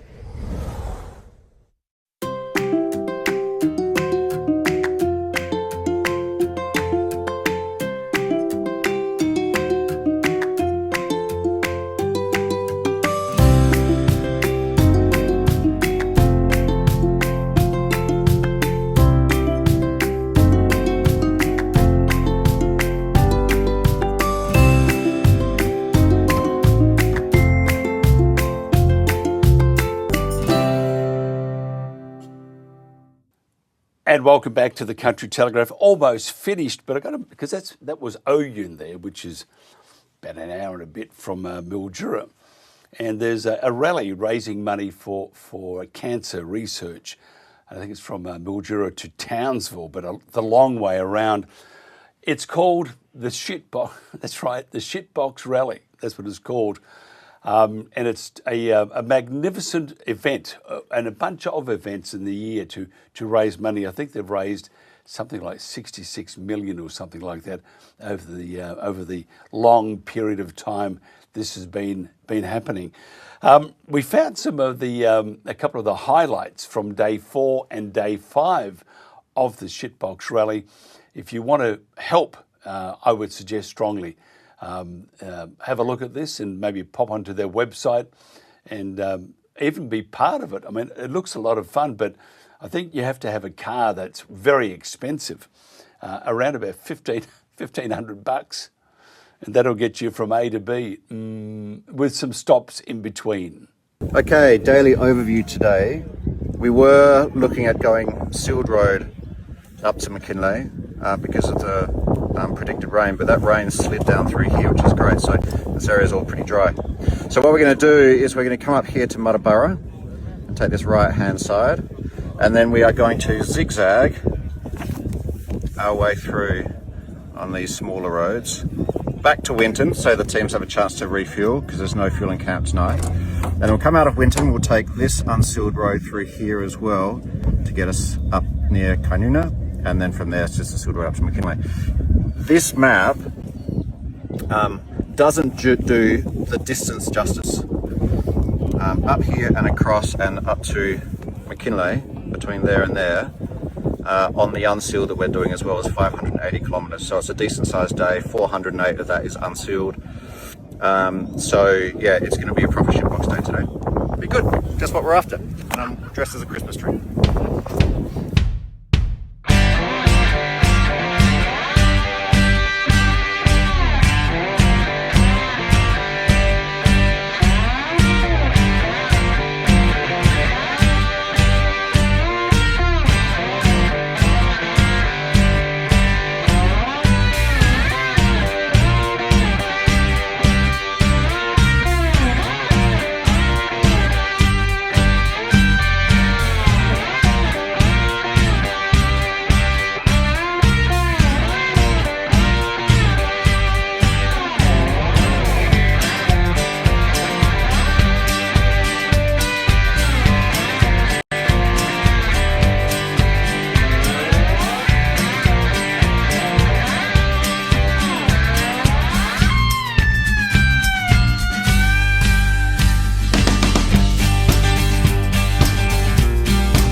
How's your shipbox experience? Everything I thought it would be.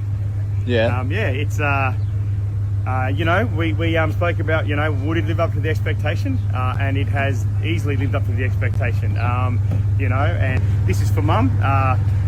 6 years this 6 years this year in August since we lost Mum to lung cancer, and I've had 5 friends diagnosed, and I've lost 3 friends in the last every year since we lost Mum. So it's certainly something close to my heart and my brother's heart as well. So it's definitely everything that we thought it would be, and would not regret, definitely not regretting the experience. So thank you for the opportunity.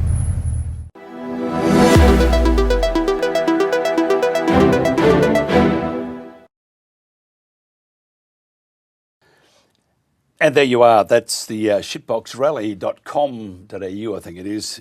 Make a donation. But what a great event and a lot of fun and really showing what Australia, I mean, the outback is just absolutely magnificent, I've got to tell you, except for the flies and the ants. But those flies, they're killers. They're like eagles. I mean, they keep attacking until they walk away with you and you're left with nothing but your own bones. But a great part, you know, Australia is truly a great country, as I said, except for the flies. That's it for the week. Thank you so much. Been a very emotionally draining week. And I appreciate your comments. We appreciate your concerns.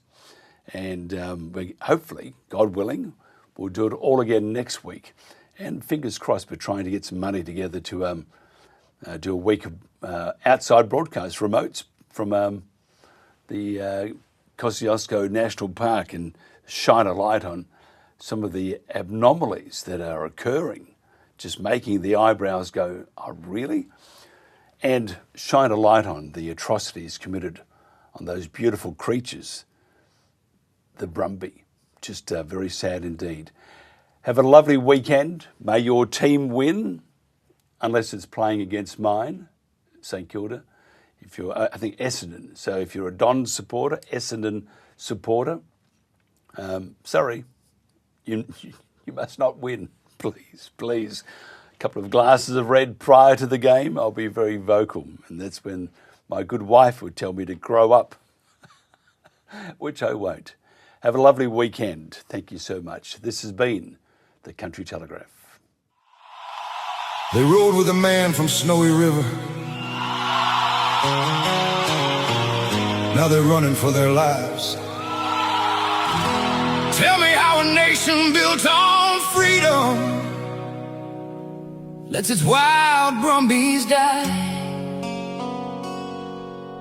What we are doing to the Brumbies is a fucking national disgrace.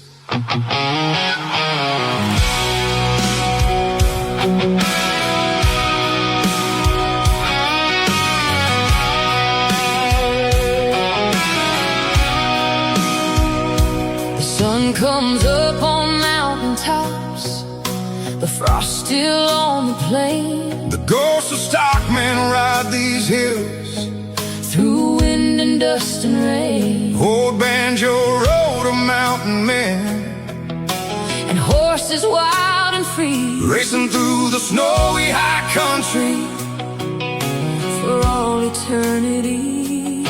Their story built a nation, their spirit still lives on. But the country that once loved them acts like they don't belong. Now the sound above the ridgeline ain't a stock whip anymore.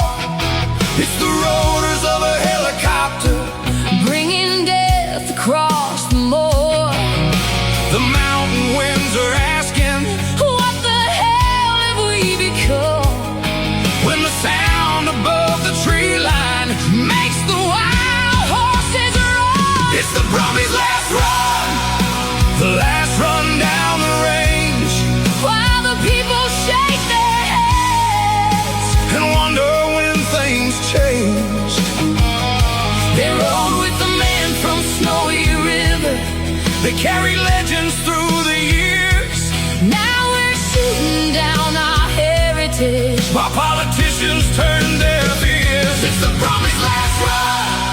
Australia's got to choose, 'cause every horse that falls up there is another piece we lose. From Kosciuszko to the valleys, through every drought and flood, the spirit of the Brumby still runs deep within our blood. You can call it management, you You can quote another report, but there's something in these mountains that no paperwork can sort. They're woven through our history. They're stitched into our song. And a lot of ordinary Aussies think this whole thing's gone wrong. The old stockmen are gone now, but their spirit still remains in every wild horse running across those mountain plains. It's the Brummy's last run, the last run down the range, while the people shake their heads and wonder when things changed. They rode with the man from Snowy River. They carried legends through the years. Now we're shooting down our heritage while politicians turn deaf ears. It's the Brummy's last run. Australia's got to choose, 'cause every horse that falls up there is another piece we lose. What happened to the country that stood up for its own? What happened to the spirit that built a nation strong? You can't rewrite history. You can't silence every song. You can't tell a generation those mountain legends all were wrong. Some things are worth saving, some things are worth the fight, and freedom still looks beautiful running through the morning light. Hear the thunder in the distance, hear the wild ones call, hear the mountains crying out before the silence falls. It's the Brummy's last run, but it doesn't have to be. If enough of us stand up for what these mountains mean. They rode with the man from Snowy River across the ridges running free. And if we lose the wild Brumbies, what else will cease to be? It's the Brummy's last run, and history's keeping score. Leave the Brumbies to the mountains, let them run forevermore. From the Snowy River country to the plains beneath the sky, the horses of 1,000 stories were never meant to die. No, they were never meant to die.